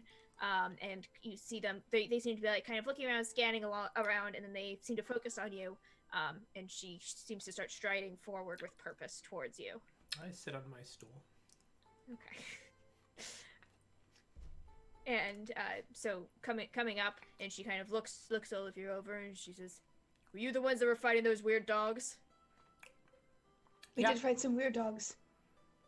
Great. Awesome. There was a woman who was dead there. Yep. So you just so that I'm clear on what's going on, you did just leave the corpse of a woman who was brutally murdered in the street. Right. That's the best place for the authorities to find it. Were you involved with the murder of the woman? No. I'd say peripherally. The dogs did it. Right, and we were involved with the dogs. You were allied with the dogs. Not really No. allied. We did kill them all, We but did they kill killed her, and we saw it happen. We're willing to testify. He turns towards Penthe, or she turns towards Penthe. She's like, "I'm gonna talk to you. Please tell me what happened." We brought the moon back. Edom kind of clears his throat and says, could you ask the question again? He turns away from Penthe and she turns towards him and she's like, "You tell me what's going on." We saw the moon go out, and we heard a scream, and a woman died to the dogs, and we killed the dogs, and then we went down into a hole near the river, and we found a door, and we went down into the door, and then we stopped a ritual from doing something very bad, and then we came back up, and the moon was back. Okay, that actually made sense. That's what happened. Roll me a persuasion check. Oh, I keep wanting to roll physical die. Can I Sis, I believe hang on, let me see if I'm pretty You're just sure. nodding very Are you convincingly. Oh, fuck, I'm not. Sorry. Okay, Nope. then Is no. this Yeah, sorry. persuasion? Persuasion. I actually am proficient in persuasion. I could help you, but I don't want to. Oh gosh, this poor boy, he cannot You roll. Oh my cannot roll. gosh, natural 1. It was the truth, and it's a natural 1. She frowns, and then she kind of looks out over all of you. She says, "All right, all of you are coming with me." I told her it was the truth, Cynthia. We don't belong to you. I'm not claiming that you belong to me. I'm claiming that you were involved in armed altercations on the streets of Ingurna, a city whose safety I am tasked with, and that there are people who would like answers. Right, And we just you're gave gonna you all provide the them. answers. These shadow Great, dogs now- came out of and- nowhere. And now you'll go tell the governor. Get up. Oh, I don't want to talk to your governor. That's Theo. too bad. What did we do wrong? I told Oh, her I the don't truth. know. We should have just let the dogs kill everyone. Let Right. them gather nonetheless. I mean, what are we supposed to do? It's a dead body. You leave it on the street. That way the squirrels have something to eat tomorrow. It's pretty I'm sorry, ma'am. usual. Oh, A lot of us are not from around here. I can see that, yeah. The young satyr over there and myself are from the Feywild, so laws work a little differently around there, and we're new here, and we don't know exactly what the laws are. Or care. Okay. Great. In the Feywild, you do just leave a body on the ground, That's because normal. if you touch it, then something bad will happen to you or your descendants. That's true. It's bad luck to touch a dead body. My uncle So we turned didn't into a touch it. carp. The carps. Be that as it may, we're gonna go see the governor now. Mm, Up. I will carry you. all right, I'm kind of tired. Okay, she comes over and picks you up and throws you over one shoulder. I take the stool. Edom is blushing deep green in embarrassment as he hangs on to Pynthia's shoulder. I mean, Edom, you do this all the time. I mean, some of us want a free ride sometimes she- too. and she Very just- small legs. She turns around. She has just casually kind of thrown Tofi bodily over one shoulder. So Gosh. Tofi is just like facing back towards all of you.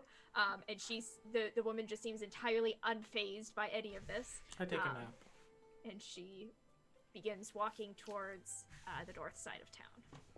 We follow. I follow the date. Is Tofi just like, I'm comfy. yeah.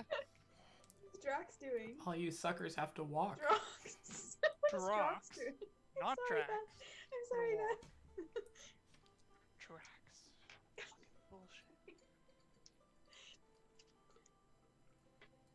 So, she leads you through the winding streets, eventually bringing you to seems to be kind of a lodge house of some kind, built of kind of thick, rough-hewn wooden logs.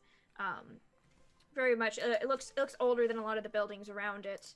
And it has two kind of heavy wooden doors that are thrown open, and looking inside, you can see a single long room, big hearth at one end that has a roaring fire going in it.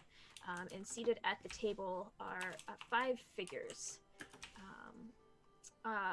So at one of the table, walking down, you can see that there is a cleric of some kind. He's obviously wearing the symbol of the traveler, dressed in kind of brocades and silks.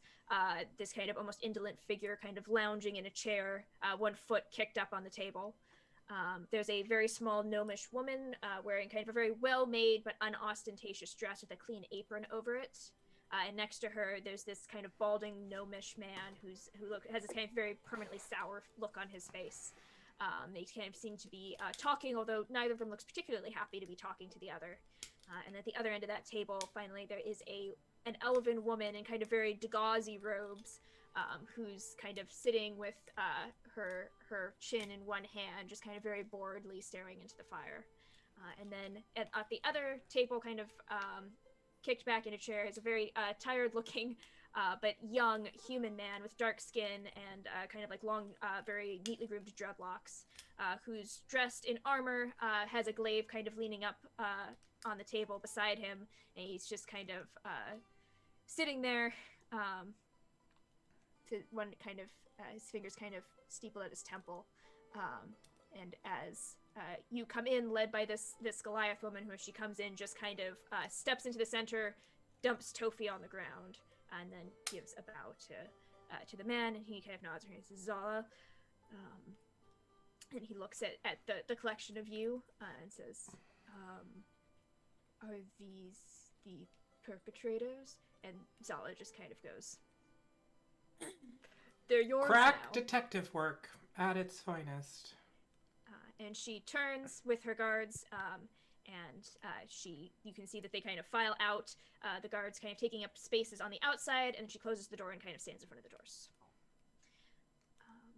And the man sitting there kind of stands up, walks around to the front of the table, and then just kind of like leans back, kind of sitting against it. And he says, "Well, my name is Alric. I'm the current governor here, Alec Gladewind. Who do I have the pleasure of addressing?" I very neatly come up and curtsy and say, Penthea Winifred. And she's done curtsying, I bow and I say, "Edom Fiandui." Drox. Full stop.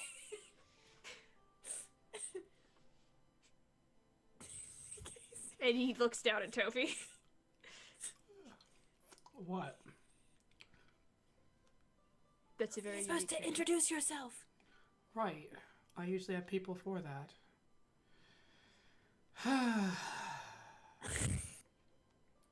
Well, let's stand, make Edom's not do laughing. in these Edom's hard looking times. mortified. I'll stand up and go over and give him a hug.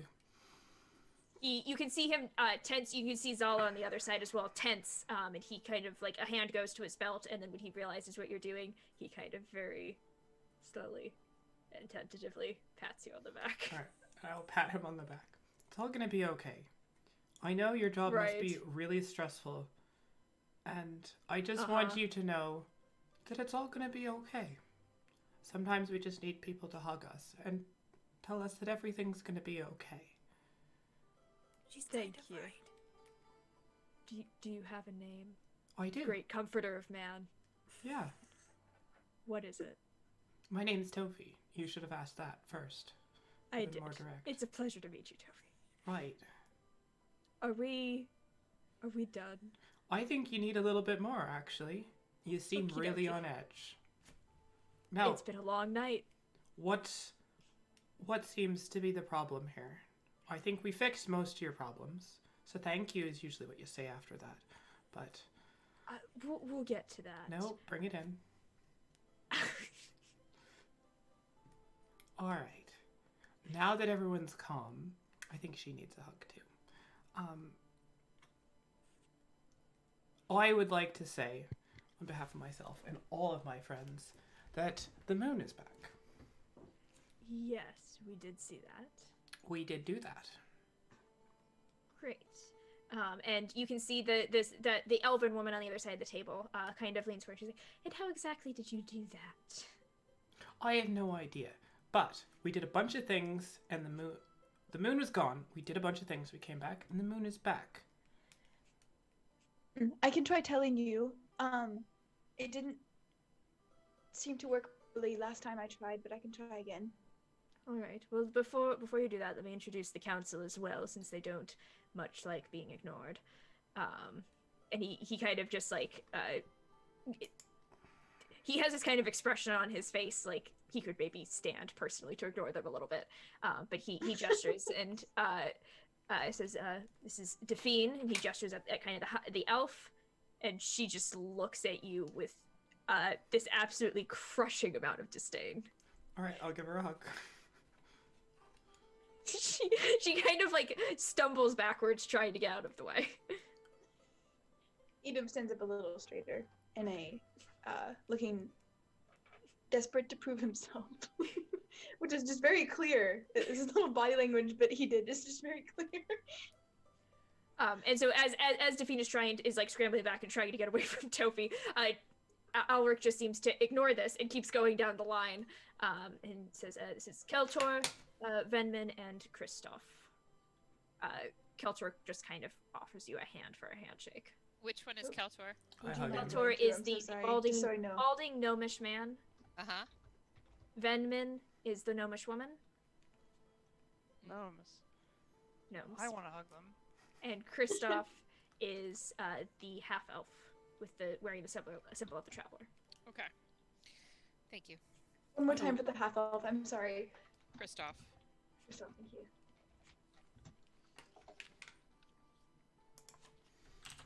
I will hug each of them as they're introduced. The gnomish woman does return your hug. The gnomish man puts you off with a handshake. I hug him. He makes this very just like very just like high pitched irritated noise throughout the entire thing. Alright, I fully believe that this is the noise you make whenever anybody tries to hug you also. Can neither confirm nor deny.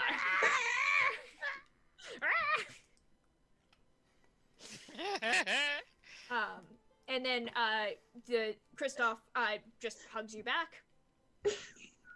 All right, and then I set up my stool like I'm sitting on their side of the table as part of the council. Okay.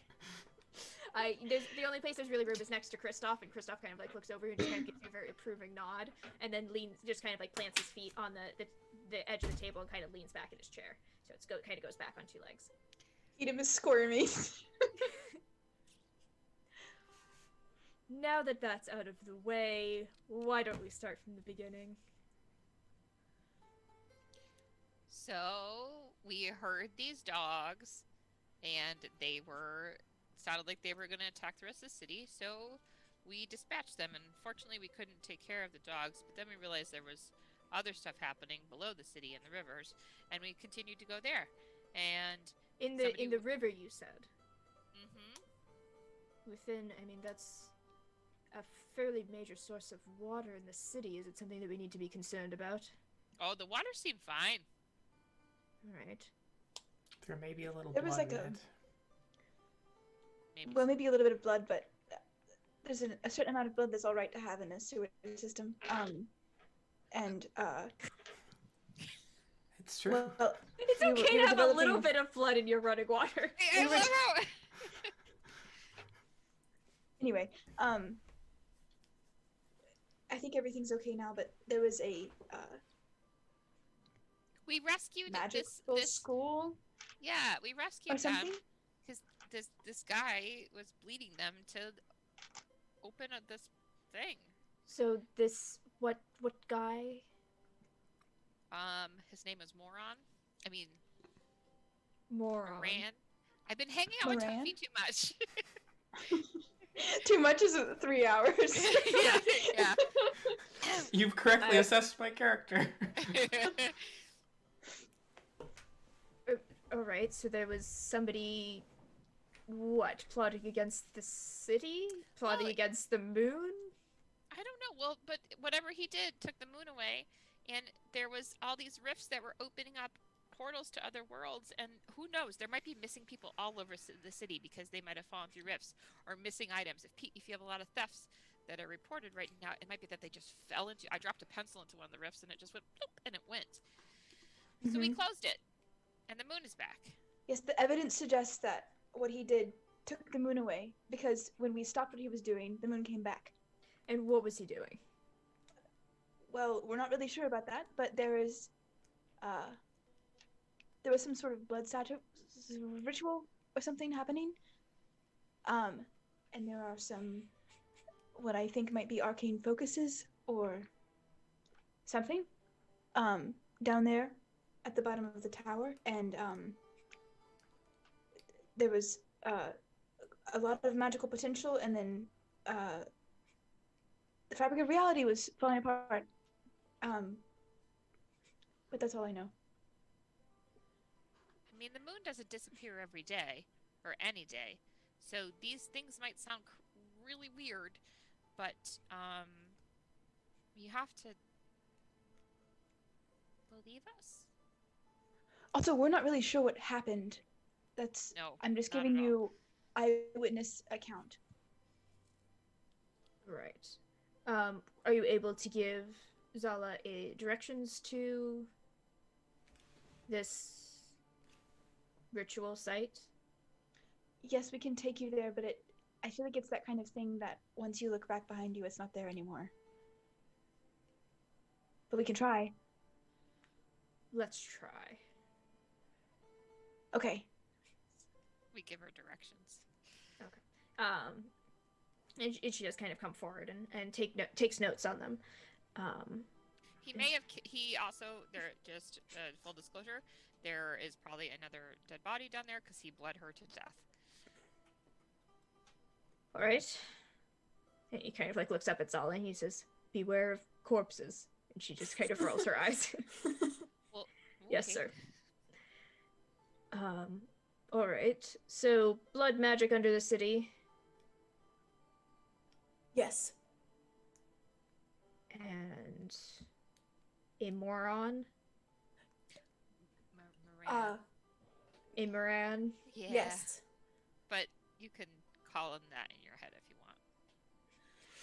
want. And he just kind of nods and steebles his fingers. And Penthea, I would like you to make me a persuasion check. Okay. Oh no.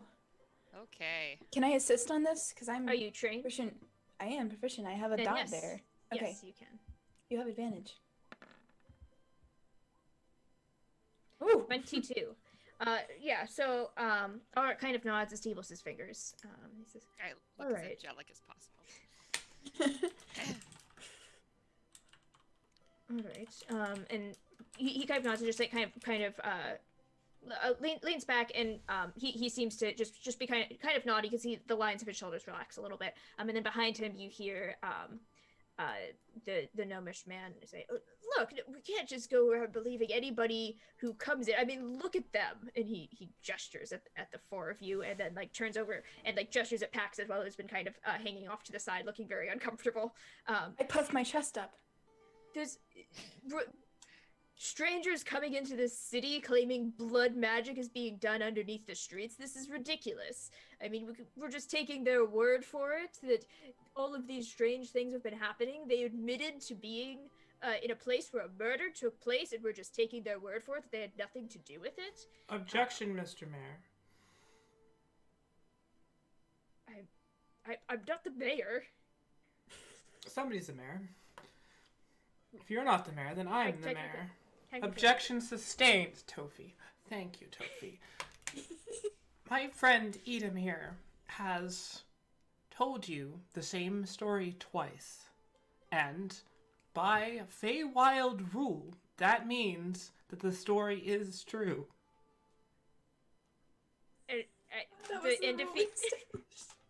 Defeat at the other end of the table says like, "Yes, but my dear, but we're not in the Feywild." Right, but the Feywild is in us.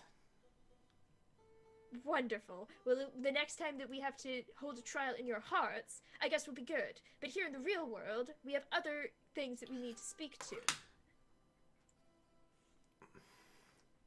Alright. I'm going to pretend you didn't just insult my home. And Pretend whatever you'd like. I believe the words you're all searching for here are "thank you, band of wonderfully diverse travelers who pay patronage and tourism to our city, for returning the moon to the sky." And that's another thing the gnome says, kind of like leaning forward. It's like, this is they're claiming to have returned the moon to the sky when we don't even know what was going on in the first place, or whether the moon disappeared, or whether it was just an illusion. And now they're saying that they single-handedly brought the moon back. It's alright. It can be a lot to take in, the presence of such talented and capable people. But our services to your town are at a much lower cost than perhaps you otherwise would have to pay should you contract somebody who had already set up some sort of business to do this kind of work. I myself require only a pineapple. And each of my friends also has another small fee that they will request individually.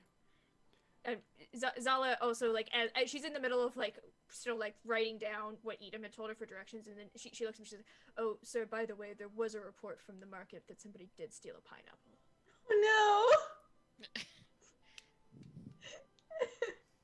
And you see them just kind of, like, make eye contact over everybody, and he just says, Right. We'll compensate the merchant. And she just nods and goes back to writing. I would like to request a pineapple in addition to the pineapple that I may or may not have stolen. Good. I was worried about that net neutral pineapple. No one wants a balance You of win 0 one, pineapple. you lose one. Yeah. So it seems like we're all in good order here, and everyone will get their just compensation for bringing the moon back, and There was no talk of compensation. That's ridiculous. We don't even know who you people are. we already told you our names. That's pretty much all we That are. means nothing. Anybody can introduce themselves as anything. Right. But I can tell you who I am. I mean, do you want I'll give life you my name. stories? What else do you want us to provide? I'm not sure what else we can do. I don't A have any satisfactory documents. story for starters. But All I've right. told you Okay, the truth How twice. about this? We were like, oh no, there's no moon, and we walked around the bazaar just like everybody else around this town that did nothing, and oh, the moon's back. Is that satisfactory? I don't understand. We told you the truth. I'm telling you the truth. When I tell my moms the truth, they believe me. Because I always tell them the truth. I try to tell the truth in the Feywild, but it doesn't always work. I like it over here better. I always say everything twice. I always say everything twice. The gnomish woman just kind of nods and she says, that does make sense. Look, I think that perhaps tempers have gotten a little bit heated. I don't think that any of us have enough information at the moment to make any sort of accusations against these people. And in the meantime, we have other larger issues that we need to deal with. And she kind of makes eye contact with Ulrich, and Ulrich nods and he says, yes, there is, we've heard reports from Drathos that there was some sort of explosion. They're still compiling casualty reports, but it was near one of the schools, and the resulting rock slide appears to have done a fair amount of damage to the neighborhood. And there was, aside from the moon thing, there Has anyone was... died? We don't know yet, but the estimates for Drathos are high. That's not good. And additionally, there was some sort of brilliant column of light that we were able to see that seemed to be coming from somewhere in the Nimionor Mountains. So I hope that you 5 wouldn't mind staying in the city for a day or two while we check on your story and try to chase things down a little bit. But you can see that something has happened tonight, and it wasn't confined to just Ingerna, which personally sets my teeth a little bit on edge. So, and he looks over at Venman. He says, "Would you mind providing them with a room or two for the night?" And she just kind of nods, and she says, "Yes, I can arrange for that. Just stick around for a day or two until we can maybe sort things out a little bit." We can do that. Sounds fair. I would love to stay in your city of great places. Thank you, Tofi. That means a lot. And he turns, and you can see that the gnome is kind of has subsided in a kind of visible huff, and the elf is still just like just has this like very she looks like she's bitten into a lemon a little bit, and the Kristoff, still the guy at the end of the table right next to you, Tofi, is still like he's just been like grinning like you are the best thing that has ever happened at a council meeting to him through the entire thing, just still kind of kicked back. And with that Alec kind of claps his hand together and he says, "Well, honestly, it's 4 a.m. and I'd like to go to bed. So, adjourned." Meeting adjourned. Thank you, Trophy. My pleasure. Tomorrow at the same time? Preferably not. All right. And with that, the council kind of stands up and begins moving off. The gnomish woman kind of lingering behind a little bit, and Ulrich as well comes up, and you can see as the rest of the council kind of exits, he kind of just like rubs a very tired hand over his face, and he turns especially to you, Edom, and to you, Toph, and he says, "I must apologize for their behavior. I know. They are Awful people." You said it, not me. Okay, in my court they had a lot of people that disagreed, and sometimes they caused a ruckus too. We didn't exactly enter on the most polite of attitudes. I literally hugged everyone. Doesn't get much nicer than that. Well, like I said, Zala's gonna go and check out this place that you've described.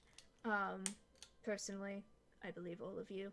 I have spent enough time traveling around and seeing a fair amount of strange shit that I know the look of people who have spent their entire evening ass deep in shit. But I need to be able to justify it to the rest of the council. Just out of curiosity, were those places in and around here? The ass deep shit places. Most of them were not in the city, no. All right. So there was a very memorable time with a lot of tentacles down in one of the sewer systems in the south part of the city. Oh, yes. I had interesting teen years, too. Gosh. Is there any news from Silverkeep? Why? Just not considering any sort of prophecy or any kind of ancient map or anything like that. Just a city I like saying. Silverkeep. That's Silverkeep. very specific Silverkeep. and not concerning. Silverkeep. We haven't Silverkeep? heard anything, but the only reason that we've heard anything from Drathos is that we have a very strong alliance with Drathos. So their council contacted us because they require aid. Right. About that pineapple? I will get you a pineapple, Toby. Thank you. Alright, In the well... meantime, Venman sorry, go ahead. No, I was gonna say Venman was gonna take us. Yes, he just Venman. This is Venman. She runs the Paragon Inn on the square, along with a couple of other establishments in the city, and she will arrange rooms for you tonight. And she nods and kind of shoves her hands into the pocket of her apron. Follow me then. Yes, it's very kind of you. Thank you for housing us. You're welcome. Supposedly you brought the moon back, so. We did. And so with that, she leads you back kind of out of this log house and back down towards the main square, which at this point, with the moot back and things apparently settling down, the square is emptied, shops have closed, lanterns have been doused, and she leads you in through the back door of the Paragon Inn and up to kind of hands off 2 sets of keys to you, each of which is to a double room. What about Pax? He just goes, I can trance, I don't need a bed. Okay. Just in the hallway. And Like that. hands them off to you. Well, probably remain in town for a day or two until we can get things sorted out. And I have some questions as well, though I don't think 4 a.m. is the time for them. I will settle my curiosity in the morning. Later in the morning. Oh, I hate mornings. We're deep into one. My head always hurts really bad, and I always feel dehydrated. I don't know why I ate so many pineapples the night before. I feel like I'm fine.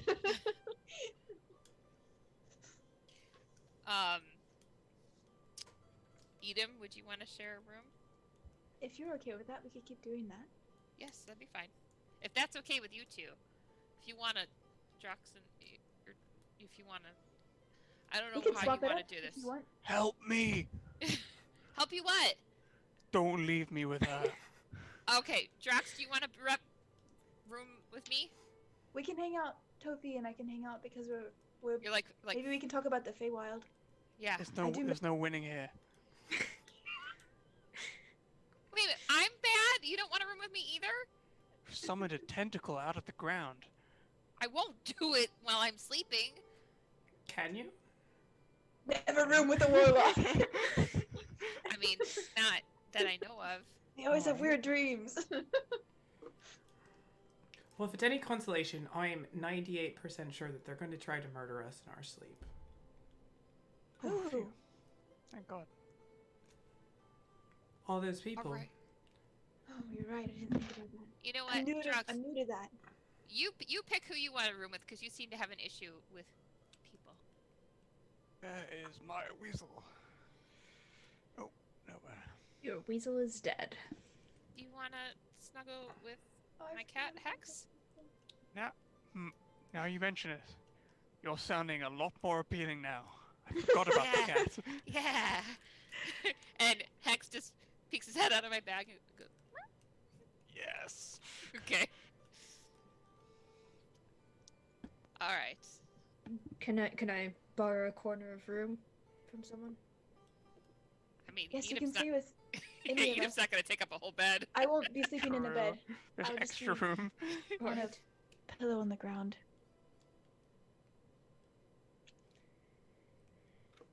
So, you guys make your way to your rooms, which are clean and well appointed. Well anointed. My room's a Also- duchess. Covered in oil. As you guys kind of settle in for the night, Pax kind of just settling cross-legged in the corner of a room. Before I go to bed, I have this like whole like little altar that I set up, and like just of like small tokens from my mom's. I put out my teacup filled with water. I do a few like shaped water shapes in it, like kind of just like, you know, running it through like different shapes I've tried to make or whatnot. But it's like a pattern that like it's like this is something like I have to do before I can really feel like I fall asleep. So I go to sleep. Is there any? Hex goes over and happily cuddles with Drox. Thank God. Cat can keep me company while I do my 1-hour ritual to return my darling weasel to me. You And stuff the cat up your sleeve. I think when To feel normal. the weasel appears, Hex is a little hesitant, but totally wants to play. Playing will occur, but Dora, I would like any Yes. information about the other side that the weasel might be able to provide. Yeah. So as you kind of resummon Finnegan, Finnegan. Phineas. Yes, we got it. and Finnegan kind of rematerializes in front of you, and then kind of finally becomes solid and furry once more, and kind of skitters up your arm and settles into your shoulder. And communing with the weasel, he kind of only got a very brief glimpse, and what he saw was what seemed to be an empty square. Architecture was definitely elven in nature. You kind of recognize the fluted, elegant style of it. Empty, looks abandoned but not destroyed. So there's no signs of life. There were like places where like in the market where like maybe there could have been open air stands, but there's nothing on the stands. But there isn't like debris. There wasn't like debris either. So it wasn't that there were like carts like, you know, or like fractured crates that held fruit or anything like that. It was just empty entirely. Like everything just got swept away at once. The sky overhead was dark, filled with clouds. And you could see off in the distance there seemed to be a dark kind of cathedral-like building. But the kind of immediate area was more of a marketplace, and that was all he saw. Okay. And then I will let Finnegan go play. He earned it. Sweet. He did. He perished for it. Edom is going to smooth out his little, whatever sort of fabric or pillow that he's sleeping on. Very, very, like, you know how, like, a cat kind of just seems to know what they're doing? It's like trying to make themselves feel comfortable in a foreign space, like that kind of thing. And then he settles down and folds his little wing over his head and falls asleep.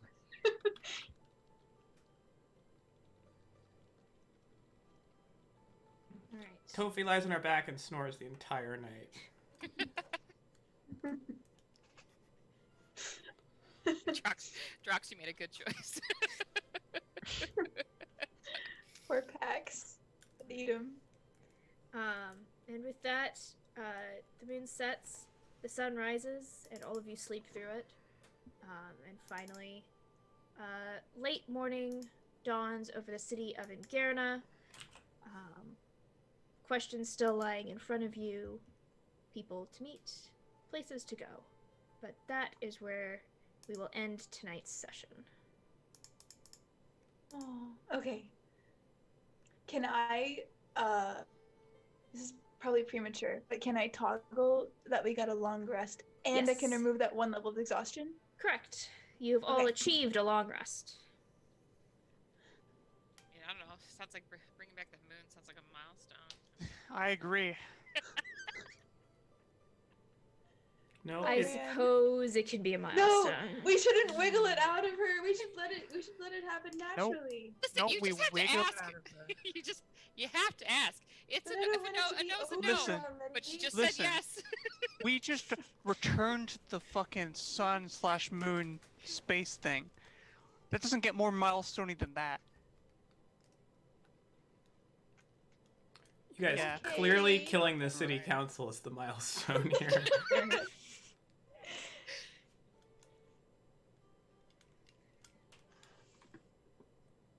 What am I looking for? Oh, Level 4s. dang, we're already Yeah, level level 4.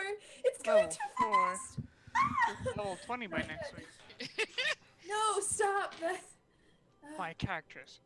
Drox the Destroyer. I mean, we did get a magic marky thing, so that makes sense. That might make us better at stuff. Oh, that's true. If you That want is to true. try to justify it. I ate most of a pineapple. You peed in some. I'm you peed. peed That in was a- a mild. I've actually leveled twice. Dora messaged me. Okay, yeah. Good times. Also, Excellent. out of character and in character, we need to get the fuck out of this city because they are looking to frame us for the moon. A moon. You think so? 100%. Did you see how xenophobic they were? Oh, I'm not from the Feywild. I don't listen to the Feywild people. Yeah, the fucking Feywild, yeah, I'll fucking kill you. all the Well, to be time. fair, Fae are known for being like, I'm gonna do this thing, and then they're like, bye. That's Right? Isn't that the whole, exactly like- what I want to do. I mean, I think we also need to go to the other city. No take backsies. I mean, what are we gonna do? So some rocks fell on a school.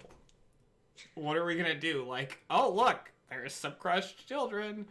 Just to clarify, there was an explosion that caused those rocks. I think we're going to go investigate what happened with the explosion. I say we go to the beam of light in the mountains. I feel like we can hit one on the way That is and then that go city. to the other.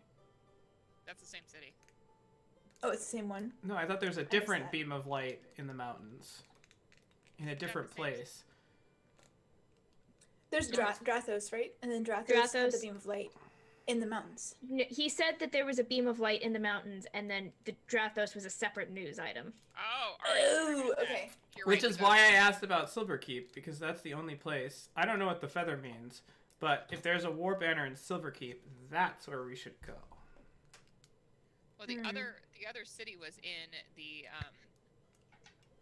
unknown, the unwritten one. So I think that's where it was the really old city in that map that wasn't labeled on any modern The city map. that the ferret saw? Maybe, Definitely. but it's I can read Dora's expression. Oh. It's definitely that city. all right. It's this one right here. Yes. that has So All of the other cities don't matter. It's just that one that isn't there. That's the only city that matters. Because it doesn't have a label yet. I'll make you a new map that has a label on it, and then it cannot matter too. Nope. Nope, too late. We already have You've one map. given the game away, Dora. You fool. Ah, yes. Dungeons and Dragons, the game that I am trying to win. A thing that you can do in Dungeons and Dragons. Of course We've of course already you can won. win. We've already won, which means I that mean, you lost. Casey got a pineapple and peed at a trough, so. You guys got winning nothing me. out of this, and I got a fucking pineapple. You need to I got learn a how level to. of exhaustion. You need to learn how to negotiate better.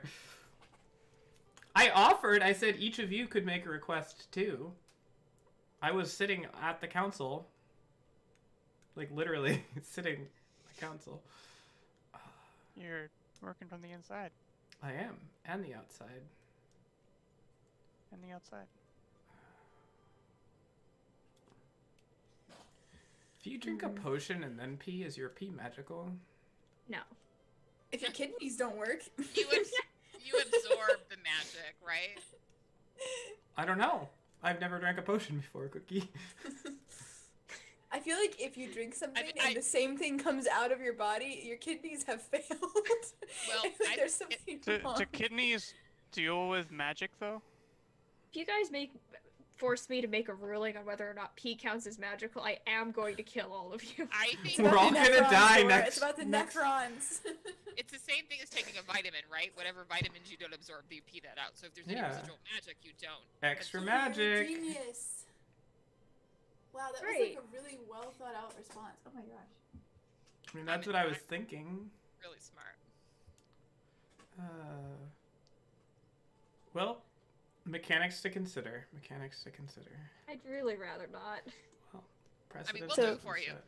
We can tell you what, we could build this part of the world for you. Okay, thank you. I'll leave all of the pee-related world building to you guys.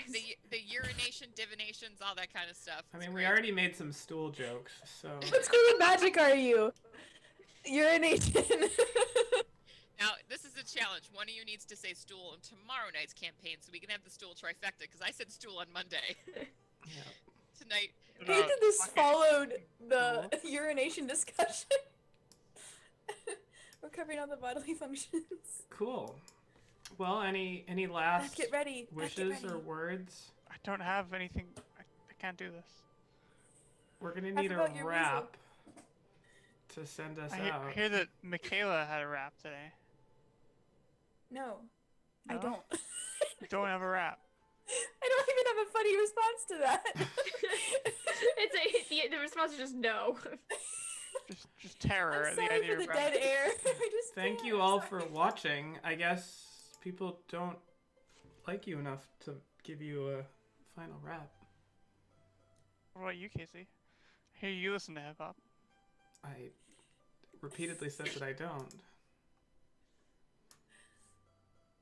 We'll just Good. sit here for 30 seconds of awkward silence. As is our way. Don't forget to drink your water so that you can urinate in the trough when your time comes.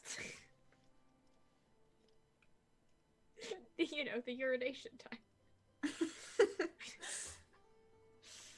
Sounds like a pretty good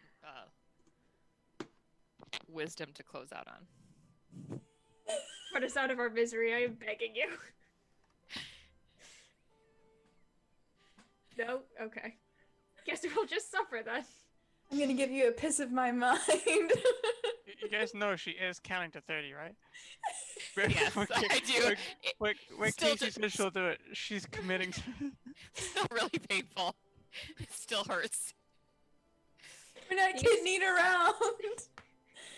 The expression of a woman committing to the bed.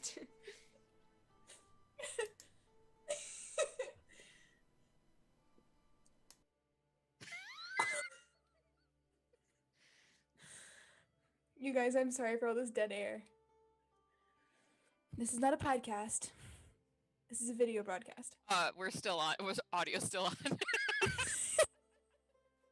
Now we It's are a podcast. now. I had to check. Is it another 30?